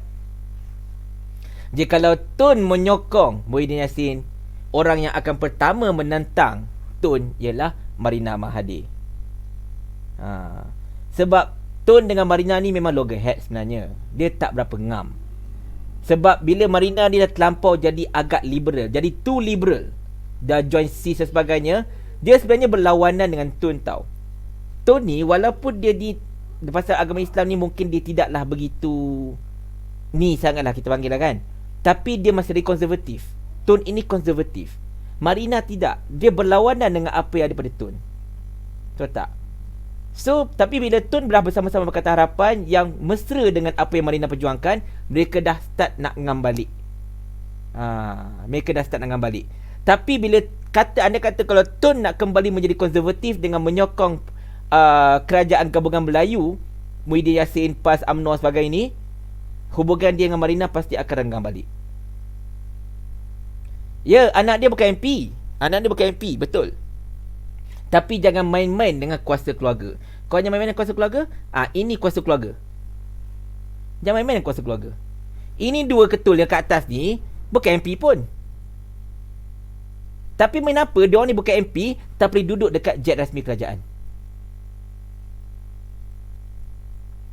Jangan main-main dengan kuasa keluarga.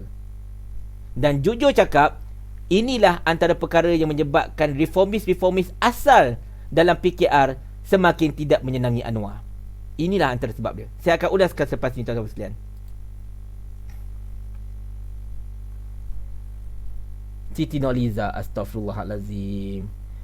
Joharimah, Marina ada banyak kepentingan walaupun dia bukan MP. Saya tak nak sebutkan di sini. Cukuplah sekadar agenda Pakatan Harapan bersesuaian dengan apa yang diperjuangkan selama ini. Okey? Dan jikalau Tun kembali pada conservativeness, ianya akan berlawanan sama sekali dengan apa yang Marina mahu. Itu je kita cakap. Okey? Marina Mahathir, dia yang akan menentang Tun gila-gila. Dan jangan main-main dengan kuasa keluarga, tuan-tuan sekalian. Dan tak boleh abai tau sebenarnya. Benda tak boleh abai. Sebab benda ni ada, kita tak tahu macam mana kekeluargaan seseorang tu macam mana. Dia ada efek sedikit. Seriously. Saya cakap Baik. So, Azmin sebenarnya, okey saya sambung balik. Azmin menerangkan ketika DAP dalam perancangan meninggalkan Anwar yang semakin tidak popular dalam kalangan Melayu, dan DAP cuba menggunakan Tun sebagai figura bagi Melayu. So Azmin cakap terus terang dekat dia, Tun, DAP sekarang ni dah tak nak guna Anwar sebab Anwar ni bagi mereka dah tak guna dah. Dia tak boleh tarik sokong Melayu sebagainya. Dan right now they want to use you untuk tarik sokong Melayu. Itu yang Azmin kata. Dan bukan sekadar Azmin, aku berkata macam tu, ramai orang kata macam tu. Dan in the end of the day, Tun kata bagi dia masa. So macam mana tim A ini akan bertindak? Adakah mereka akan keluar kerajaan macam tu je? Tidak. Tetapi sumber yang saya dapat mengatakan yang tim A ini mereka akan berkecuali ketika undi tak percaya nanti. Bila mereka berkecuali, Muhyiddin tak dapat majoriti. Jadi bila tak dapat majoriti, dia kena bubar parlimen ataupun letak jawatan antara dua tu. Okey? Itu teknik dia lah di situ. So, bila benda-benda baru, bila cerita, tiba-tiba Tun keluar kenyataan ini. Dah habis semua cerita. Perjumpaan ini berlaku sebelum ini Perjumpaan itu berlaku sebelum ini. Dah habis semua cerita, pam, keluar kenyataan ini. Kenyataan ini nampak macam bodoh, tapi bukan saya saja Tun buat. Ini menunjukkan Tun dah mula untuk cari jalan keluar daripada permasalahan ini, nak cari jalan keluar daripada kata harapan sebenarnya. Ini teknik Tun. Tun punya style, kita kena faham satu benda. Dia ni tidak akan keluar tanpa meletakkan kesalahan pada orang lain. Dia tak nak orang tengok dia salah. Dia tak nak orang tengok dia melakukan kesalahan. Dia akan letakkan kesalahan pada orang lain. Dan sekarang dia letakkan kesalahan pada Anwar. Dan tak lama lagi, kalau tak percaya cakap saya, berkemungkinan besar Tun akan keluarkan kenyataan pula untuk menyatakan bahawa PAN dan juga DAP menekan beliau sama ini. Jangan terkejut kalau 2-3 hari lagi Tun akan keluarkan kenyataan, selama ini PAN dan juga DAP menekan saya. Saya letak jawatan pun kena tekan mereka. Mungkin besar akan keluar artikel macam tu. Anda kata kalau keluar artikel macam tu, kenyataan Tun macam tu, maksudnya apa yang saya fikirkan sama ni betul. Alright. Banyak orang tanya saya tau, bang, Tun ni kan saya tak faham langsung politik dia. Macam mana saya faham politik dia? Jawapan yang saya boleh kasih pada anda semua tuan-tuan sekalian ialah, anda tidak boleh faham Tun. Tun ini bukan macam teka-teki. Tun ini adalah ibarat macam pagar sesat, macam maze. Tahu maze? Cerita Maze Runner? Pagar sesat tu yang kau masuk, lepas tu kau tak tahu mana pergi, tengok-tengok, pasal tak keluar pagar ni. Pagar sesat kita tak boleh faham. Kita takkan boleh bajet pattern macam mana. Langsung tak boleh. Dia bukan macam teka-teki. Teka-teki kita boleh tengok, kita boleh faham, kita boleh hadap, dan kita faham dan kita jawab. Tak, Tun bukan macam tu. He is not a jigsaw puzzle. He is a maze. So bila Tun ini merupakan pagar sesat macam maze, tugas kita ialah cuba cari flow mana dia nak pergi. Kita dengar bunyi angin, kita dengar bunyi di hujung terowong, tengok punca cahaya, kan? Rasakan mana angin tu bertiup. Dari situ kita cuba cari flow mana sebenarnya benda nak pergi. Dan apa angin dia? Inilah kenyataan-kenyataan Tun, apa yang Tun buat selama ini, apa tindakan Tun, kan? Apa yang berlaku, apa yang orang lain cakap dan sebagainya, apa hint-hint diberikan oleh penyokong-penyokong Tun sebagainya. Semua benda ini sebenarnya merupakan satu hint yang besar mana hala tuju Tun. Jujur cakap, saya boleh katakan di sini berkemungkinan besar plan Tun untuk mengadakan sebuah kerajaan yang didominasi Melayu Islam, melibatkan UMNO, Bersatu, di PAS dan lain-lain ini sebenarnya sedang masih lagi diusahakan. Cumanya satu je isu besar sekarang dengan Tun yang menghalang dia daripada untuk tak tarik handbrake dan terus buat sampai tuntas. Satu je yang menghalang Tun sekarang ni. Cuba teka apa dia. Sebenarnya Tun dah boleh wujudkan kerajaan Ultra Melayu ini, kerajaan yang pro Melayu tetapi mesra orang bukan Islam ini. Kerajaan ini dah boleh ditubuhkan dah.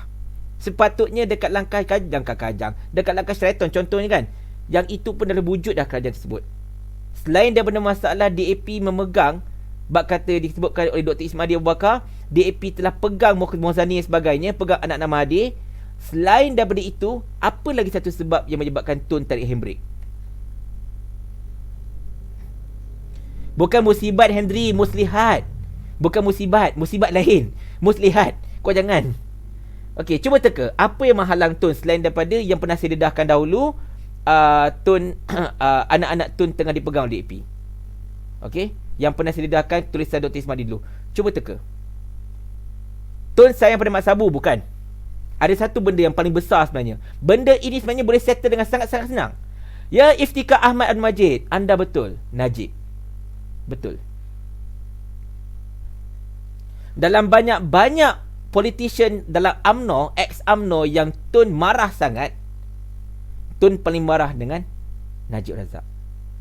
Seriously. Kerana Najib Razak ini ibarat anak yang terlalu nakal sampai Tun sakit hati, Tun berasa hati sangat-sangat dia. Sebab Najib langsung tak nak dengar cakap dia. Percaya atau tidak, semua ini akan selesai hanya dengan Najib minta maaf dengan Tun. Itu saja.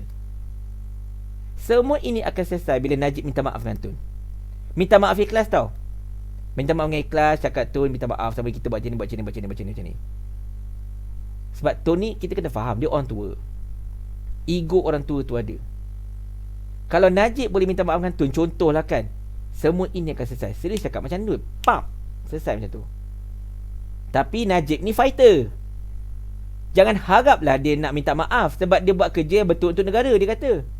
Betul lah tu, kan? Dia buat kerja untuk negara.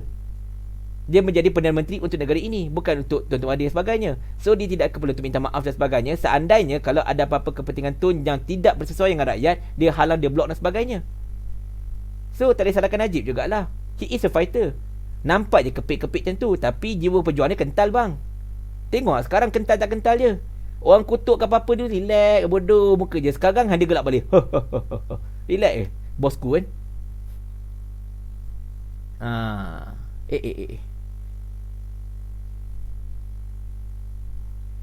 Baik.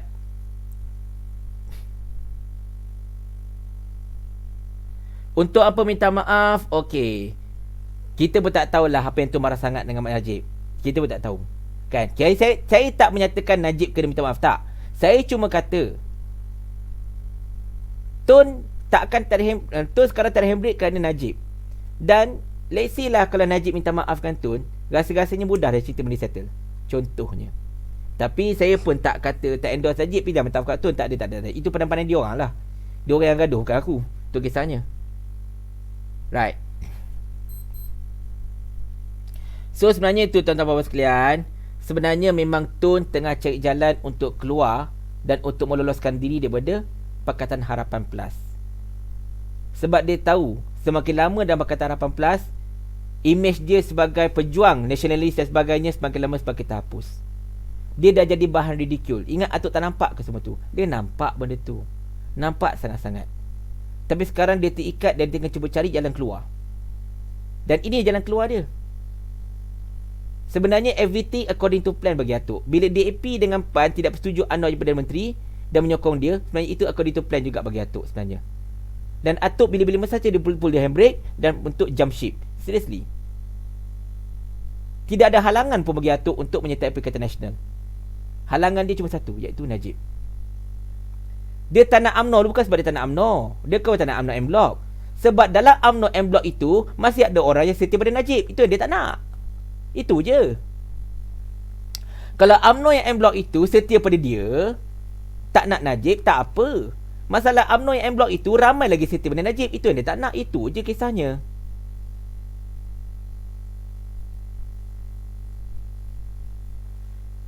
Itu isu yang berlaku. Baik. That's why kalau korang perhatikan, preferences Tun. Okay, preferences Tun. Ingat tak Tun Mahathir banyak kali pernah cakap yang lebih layak menjadi Timbalan Perdana Menteri adalah Tuan Guru Haji. Ingat tak?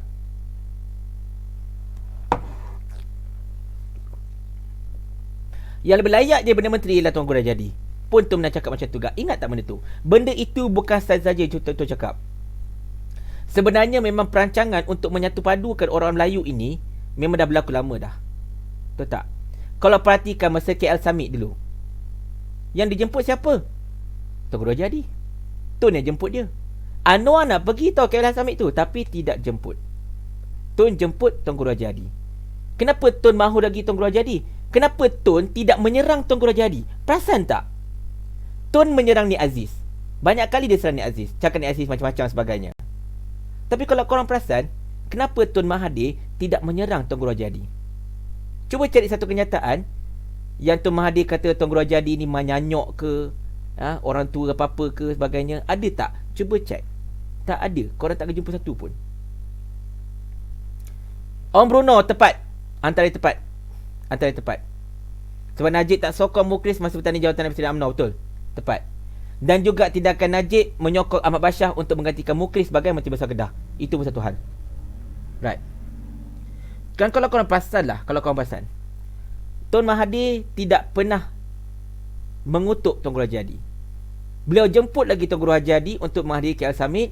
Dan Tuan Guru Haji Hadi lah satu-satunya pemimpin pembangkang yang berjumpa dengan Tun Mahathir ketika Tun Mahathir menjadi Perdana Menteri dekat kediaman rasmi Perdana Menteri. The one and only pemimpin pembangkang yang Tun Mahathir pernah bagi jumpa dia dekat pejabat Perdana Menteri. Bukan kecil anak benda tu. Masa Anwar memimpin pembangkang, ada ke Tun bagi contohnya Zaid Amidi jumpa dia? Ada ke Tun bagi siapa-siapa daripada UMNO ke apa-apa ke untuk jumpa dia? Tak ada. Tun bagi Tuan Guru Haji Hadi jumpa dia. Tun nak Tuan Guru Haji Hadi jumpa dia, ditemani oleh Dr. Sam time tu. Sebab memang Tun sebenarnya lebih prefer Tuan Guru Haji. Banyak sebenarnya. Sebab Tuan Guru Haji Hadi ni antara lain kebolehan dia ialah untuk pengaruh dia dekat dunia Arab. Tun ni macam gila dia macam mana sekalipun, kena ingat, dia juga anti-barat sebenarnya. Tun ni, dia anti-barat. Dia konservatif, dia anti-barat. Dan sekarang dekat Timur Tengah ni, barat tengah kuasai. Jadi pengaruh orang macam Tuan Guru Haji Hadi ni dapat diharapkan untuk menampan pengaruh tersebut. Pengaruh Tuan Guru Haji Hadi dekat Dana Arab bukan kecil anak bang. Besar pengaruh dia. Sangat-sangat besar. Tuan Guru Haji Hadi sangat rapat dengan Emir Qatar. Belum cerita dengan hubungan dengan Kuwait lagi. Belum cerita hubungan dekat Jordan, dekat Iraq. Connection Tuan Guru Haji Hadi ada di mana-mana. So pengaruh Tuan Guru Haji Hadi sebagai sangat-sangat besar. That's why Tun Mahathir pernah kata, the best candidate untuk jadi Perdana Menteri Malaysia ialah Tuan Guru Haji Hadi. Bukan kecil anak cakap macam tu. Bukan saya saja tau. Bukan menganjing tau. Dia cakap betul. Dan Tun Mahathir membuktikan dengan menjemput Mahathir ke sana ke sini. Najib pun nampak benda yang sama. That's why Najib boleh bekerjasama dengan Tuan Guru Haji Hadi. Sebab pengaruh tersebut. Bukan kecil anak atau pengaruh tu. Jangan main-main.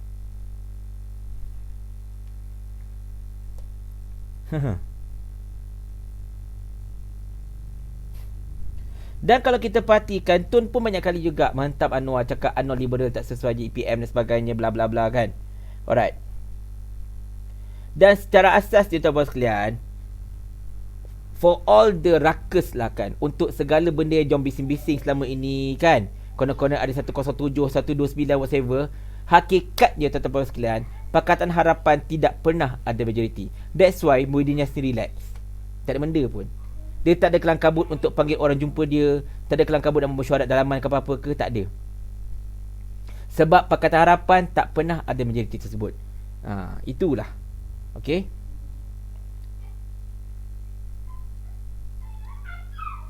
Sekarang kita balik kisah pada Anwar. Saya cerita pasal Tun.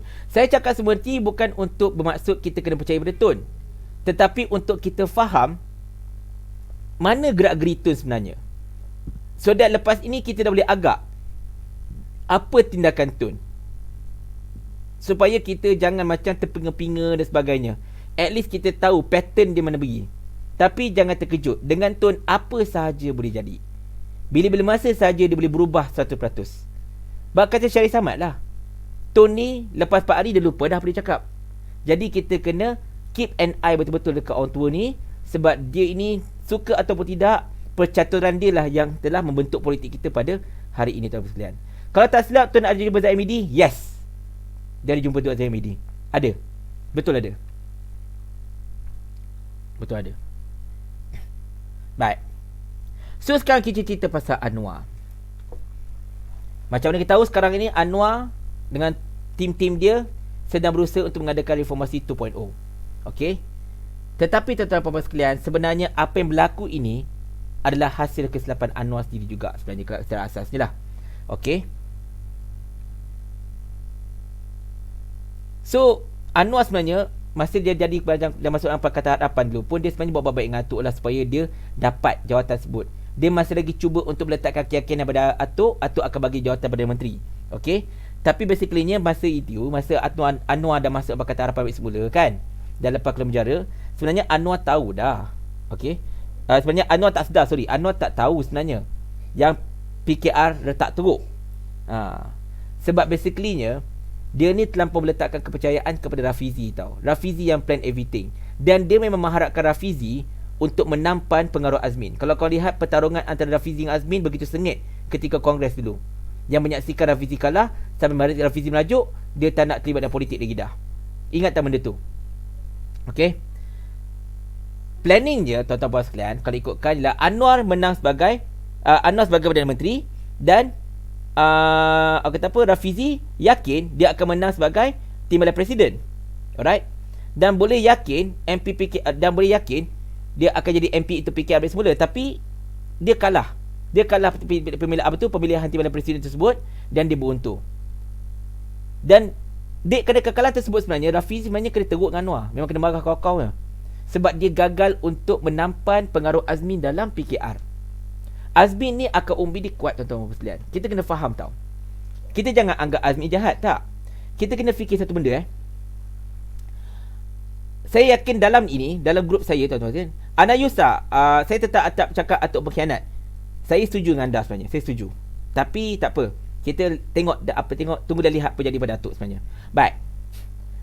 Sekarang ni saya nak balikkan anda pada zaman reformasi. Okey. Saya yakin dalam yang tengok view saya sekarang ini, yang tengok live saya sekarang ini, ramai di antaranya yang pernah merasai zaman reformasi. Ramai antara kita yang pernah merasai zaman reformasi tahun 1998. Okey. So, soalan kita ialah, apakah intipati utama reformasi tahun 98 tersebut? Untuk reform balik segala kebejatan yang telah Mahathir buat. Contohnya amalan kronism, amalan nepotism, amalan rasuah, macam-macam benda yang cuba untuk direformasikan. Dan kenapa ramai orang sokong di masa itu? Sebab ramai orang ini memang sebenarnya dah muak dengan amalan-amalan tersebut yang ada dalam UMNO, lalu mereka cuba untuk reform bersama-sama dengan Anwar. Tetapi kita perhatikan, soalan saya nak tanya kepada anda. Orang-orang awal yang menyertai reformasi Anwar, yang bersama-sama dengan Anwar daripada sedari hari pertama, siapa? Zahid Hamidi, Cikgu Bat, Azmin Ali, Tian Chua. Lepas tu kita ada Chandra Muzaffar, Siddiq Baba, Badrul Amin, Marina Yusof. Kan? Saya nak tanya, kenapa nama-nama ini sama ada dia keluar daripada PKR lebih awal ataupun lambat laun meninggalkan Anwar? Sedangkan mereka inilah top supporter untuk Anwar pada awal reformasi dahulu. Kenapa?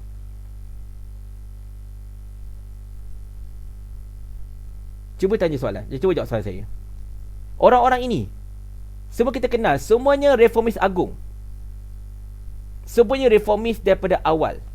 Muka-muka ini yang kita kenal.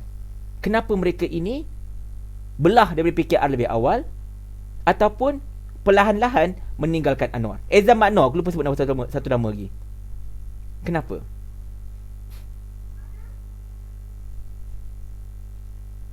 Boleh bagi jawapan tak? Kenapa?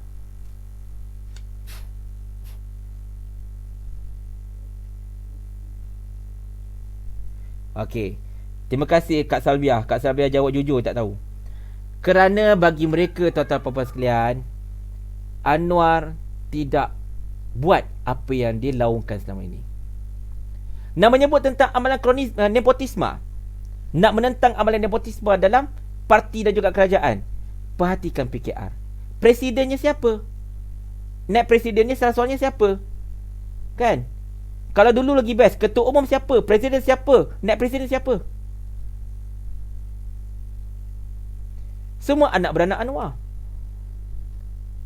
Benda ini orang tak puas hati. Walaupun mereka ni naik dengan undi, tetapi kalau mereka tidak mencalonkan diri mereka, orang tak akan undi mereka sebenarnya. Tapi ini nepotisme yang berlaku. Tengoklah macam sekarang. Sampai 3 orang MP daripada keluarga Anwar.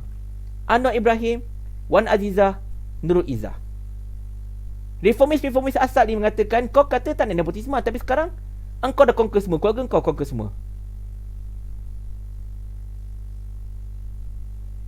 Itu yang menyebabkan orang ni, oh ada orang call lah pula. Tapi kita tak buka talian lagi. Tak apalah, kita dah buka talian jap. Kejap kita buka talian. Hello, Assalamualaikum. Waalaikumsalam warahmatullahi wabarakatuh. Siapa talian? Ya, saya Abdullah bin Muhammad. Abdullah bin Muhammad. Ya, Encik Abdullah, apa cerita kita? Cerita tu jadi saya pernah dengar daripada awal sampai sekarang lah. Jadi keadaan jadi saya tak banyak nak komen lah. Faham, tak nak apa. komen sikit lah. Sila. Tentang Mujahid tu. Oh, okey, Mujahid. Ni tak sabar tunggu ni. Ya. Tak sabar tunggu kita buka talian nak terus komen pasal Mujahid. Tak apa, teruskan. Jadi saya nak komen tentang Mujahid tu. Jadi saya kenal ayah dia mak dia tu. Saya orang Kelantan tapi saya kenal ayah dia mak dia tu. Okey, faham, Dia tak apa. Dia tak kesian ke mak dia ayah dia dalam kubur tu. Di alam barzah tu. Seksa ayah dia mak dia tu kalau dia dengan keadaan macam ni. Jadi Pak Cik nak bagi tahu adik, sekiranya adik buat apa-apa ni dalam ni, tolong kalau boleh sampaikan dia. Pak Cik nak nasihatkan dia pasal ayah dia tu Pak Cik kenal sangat. Janganlah dia berkelakuan macam hari ni lah. Bukan hari ni lah, semenjak dia jadi menteri sampailah ke hari ni. Jadi Pak Cik rasa menyesal. Betul. Dengan berkawan dengan keadaan dia tu. Betul. Itulah saja yang Pak Cik nak bagi tahu ke adik. Kalau boleh adik sampah, tolonglah sampah kat dia. Jadi Pak Cik tu, kita hantar ni payah nak sampah. Pak Cik nombor telefon dia pun tak ada. Kalau ada, Pak Cik direct telefon dia.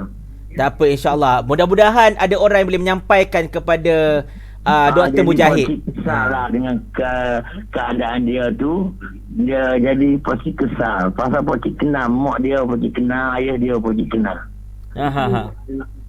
Kalau dia tak berhentilah berkelakuan macam ni, seksa ayah dan mak dia dalam kubur. Baik. Itulah saja daripada Wajib siang saja. Wabillahi taufiq wal hidayah. Assalamualaikum warahmatullahi wabarakatuh. Waalaikumsalam warahmatullahi. Pakcik Abdullah kita daripada Kelantan. Nampak suara pun, dengar suara pun kita tahu orang ini orang veteran. Okey. Jadi saya dah memanjangkan saja kata-kata Pakcik Abdullah ini, menghormati orang-orang veteran, orang-orang lama dalam perjuangan. Jikalau ada sesiapa yang boleh menyampaikan suara tadi kepada Dr. Mujahid, tolonglah sampaikan ke Dr. Mujahid.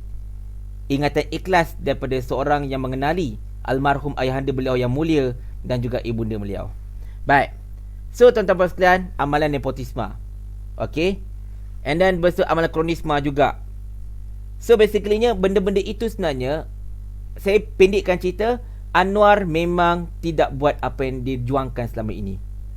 Belum cerita dengan benda-benda yang didakwa. Okey, benda ini didakwa macam hubungan baik Anwar dengan golongan-golongan yang liberal dan sebagainya. Benda-benda itu sebenarnya menjauhkan orang-orang macam Dr. Badrul Amin daripada Anwar sebenarnya, kalau ikutkan. So the thing is, kalau ikutkan, awal-awal lagi dah Azmin sebenarnya nak bertanding untuk lawan Anwar sebagai presiden. Tapi sebenarnya dia dihalang oleh Tun. Tun kata jangan lawan dulu. Jangan lawan, tengok sokongan. Lepas tu anda kata kau dah kuat, nah suka-suka hati kau lah.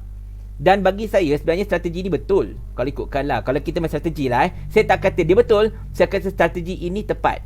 Sebab anda kata kalau Azmin lawan Anwar, nampak macam Azmin gila kuasa. Tapi kalau Azmin kekal tak lawan Anwar, tetapi Azmin menguatkan pengaruh dia, Anwar akan tercabar dan Anwar akan bertindak untuk memecat serta menggantung serta menekan puak-puak yang menyebelahi Azmin.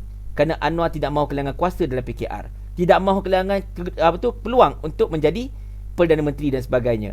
So nampaklah Anwar yang memang gila kuasa sebenarnya. Strategi yang sangat-sangat ampuh sebenarnya kat situ. Saya just cerita pasal strategi Aku lupa buka kamera aku. Okay, buat nampak buka kan. So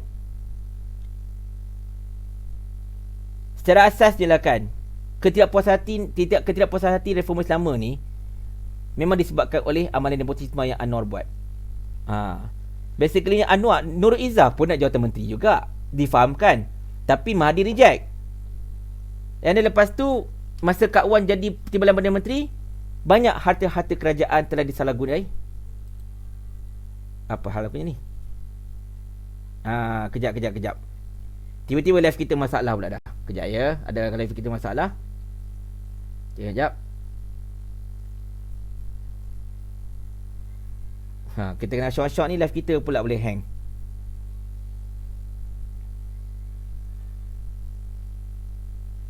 Okey, kejap tuan-tuan sekalian. Okey. Cantik.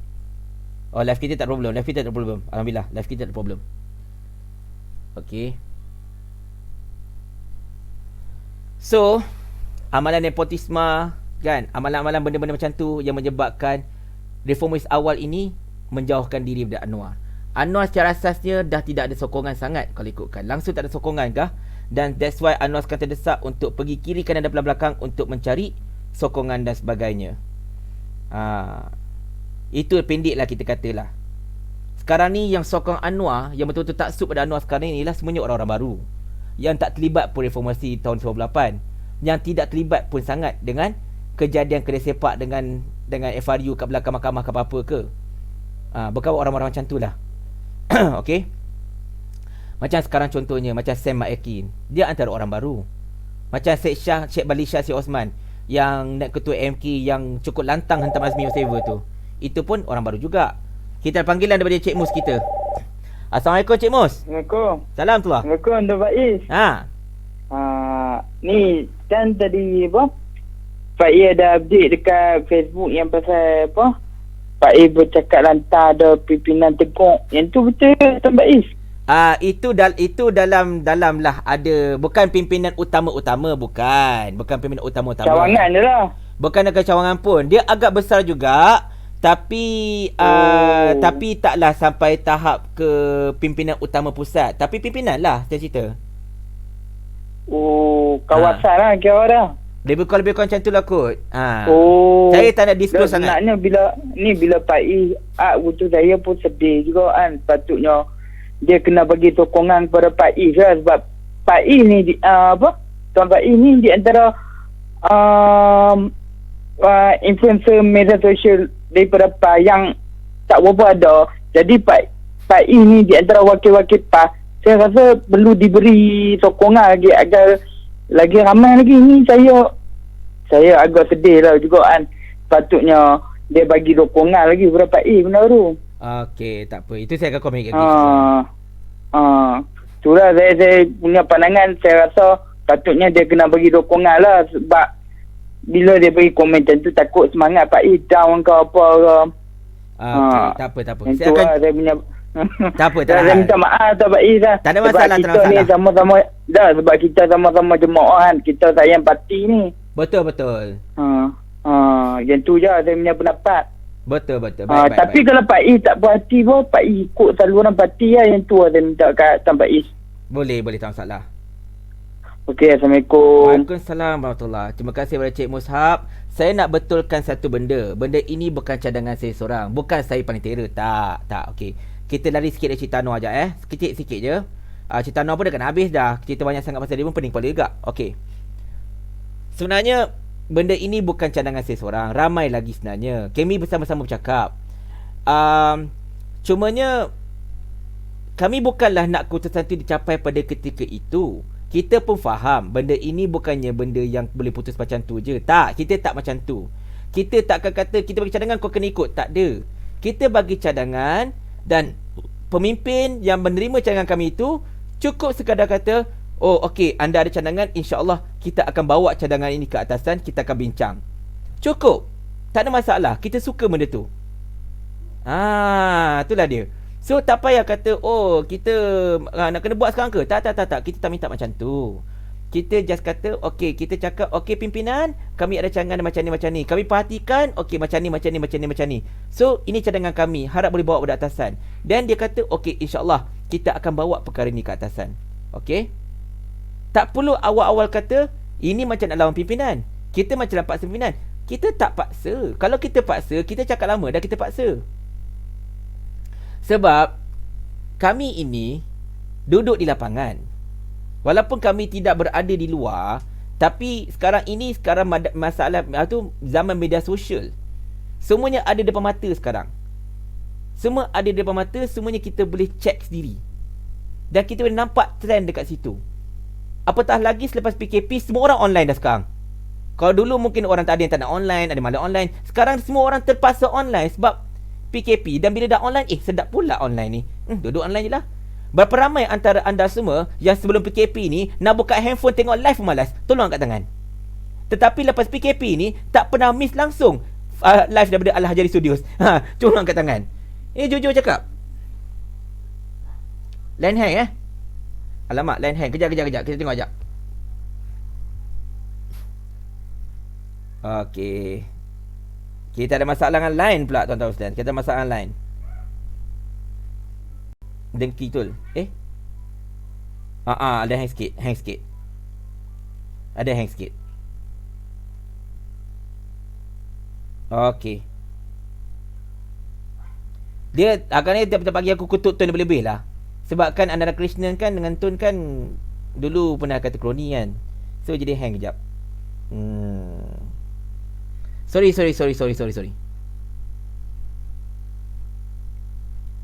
Minta ampun, minta maaf atas segala kekurangan. Yang ini tak boleh buat apalah. Baik. Yang aku nyalain ni kenapa? La ilaha illallah, marahnya aku. Okey. Sambung cerita. So, kita just minta kepada para pimpinan, just bawa je cadangan tu. Kita tak nak berdebat. Tak nak berdebat dekat kedai kopi, tak nak berdebat dekat Telegram, tak nak berdebat dekat WhatsApp, tak nak berdebat dekat FB pun. Kita just bagi cadangan, perhalusi sahaja. Buat tak buat, keputusan jemaah, kami akan ikut. No problem. Kami walak pada ketetapan jemaah. Buat tak buat, ketetapan jemaah. Bukan ketetapan kami. No problem at all. Okay? Tapi tolong jangan dismiss cadangan-cadangan itu dengan kata, oh, ini memang nak lawan jemaah. Ini memang nak lawan orang kata apa, pimpinan. Ini anda nak memaksakan pimpinan untuk ikut cakap anda. Tak. Bukan itu. Kita tak nak buat macam tu. Alright. Ni kenapa aku punya live ni? Kejap ya. Terus hang lah aku punya live. Gila betul. Okay, tak apa, tak ada masalah. Mungkin RBI report. Entahlah, tahu-tahu lah bercerita. Sekejap, kita cuba tunjukkan anda apa yang berlaku dekat skrin saya sekarang ni. Kosong. Skrin saya sebenarnya kosong. Okey, kalau anda tengok skrin saya sebenarnya kalau prompter tutup. Nampak? Kosong. Inilah skrin saya. Inilah skrin saya untuk orang kata apa, saya punya live producer, tapi tengah kosong sekarang ni. Saya malah reloadkan, kejap lagi kan reloadkan, saya punya stream ni terbatal, terpadam dan sebagainya. Tapi tak apalah. Mungkin itu isyarat untuk saya nak end live kot. Kita dah banyak cerita macam-macam. Line pun dah teruk sangat sangkut ni. Jadi tak apalah, tak mengapa tuan-tuan sekalian. Saya rasa mungkin saya pun nak end live lah pada sekarang ini. Sebab kita pun dah cerita macam-macam. Line kita pun dah makin tidak mengizinkan untuk kita terus live. Tak ada masalah, insyaAllah. Okey. Yang pentingnya tuan-tuan sekalian, anda telah mendapat information, anda telah tahu apa yang telah berlaku dekat Langkawi, anda telah tahu apa yang Banon cuba buat, dan yang anda tahu juga apakah langkah-langkah yang mungkin akan berlaku selepas ini. Jadi, pesan saya kepada anda semua, apa sahaja yang bakal berlaku selepas ini, bersedialah sahaja. Kerana politik Malaysia ini ibarat hadiah dalam kotak. Kita tak tahu dalam kotak tu ada emas permata, kita tak tahu dalam kotak tu ada PlayStation 5, atau kita pun tak tahu dalam kotak tu ada katak yang tunggu nak melompat. Kita tak akan pernah tahu. Okey. Jadi insya-Allah tuan-tuan sekalian, live kita malam ini saya tamatkan di sini. Atas dasar kerana kita punya orang kata apa, skrin kita bermasalah, kita menyelesaikan masalah. Jadi insya-Allah malam besok kita akan jumpa dengan isu-isu yang terkini. Mana outro aku? Hilang outro aku. Sorry. Kita akan jumpa anda semua dengan isu-isu yang terkini, insya-Allah tuan-tuan dan puan sekalian. Jadi mudah-mudahan Allah izinkan untuk kita live dengan sempurna pada malam besok, insya-Allah. Dan kita akan terus membawakan anda perkembangan terkini dunia politik tanah air. Mudah-mudahan dapat berikan manfaat kepada kita semua, insya-Allah. Dari itu, jaga diri, jaga peribadi, doa banyak-banyak yang terbaik untuk rakyat Malaysia. Assalamualaikum warahmatullahi wabarakatuh. Kita mesti menang, kerana gagal itu bukan pilihan. Okey? Bye-bye.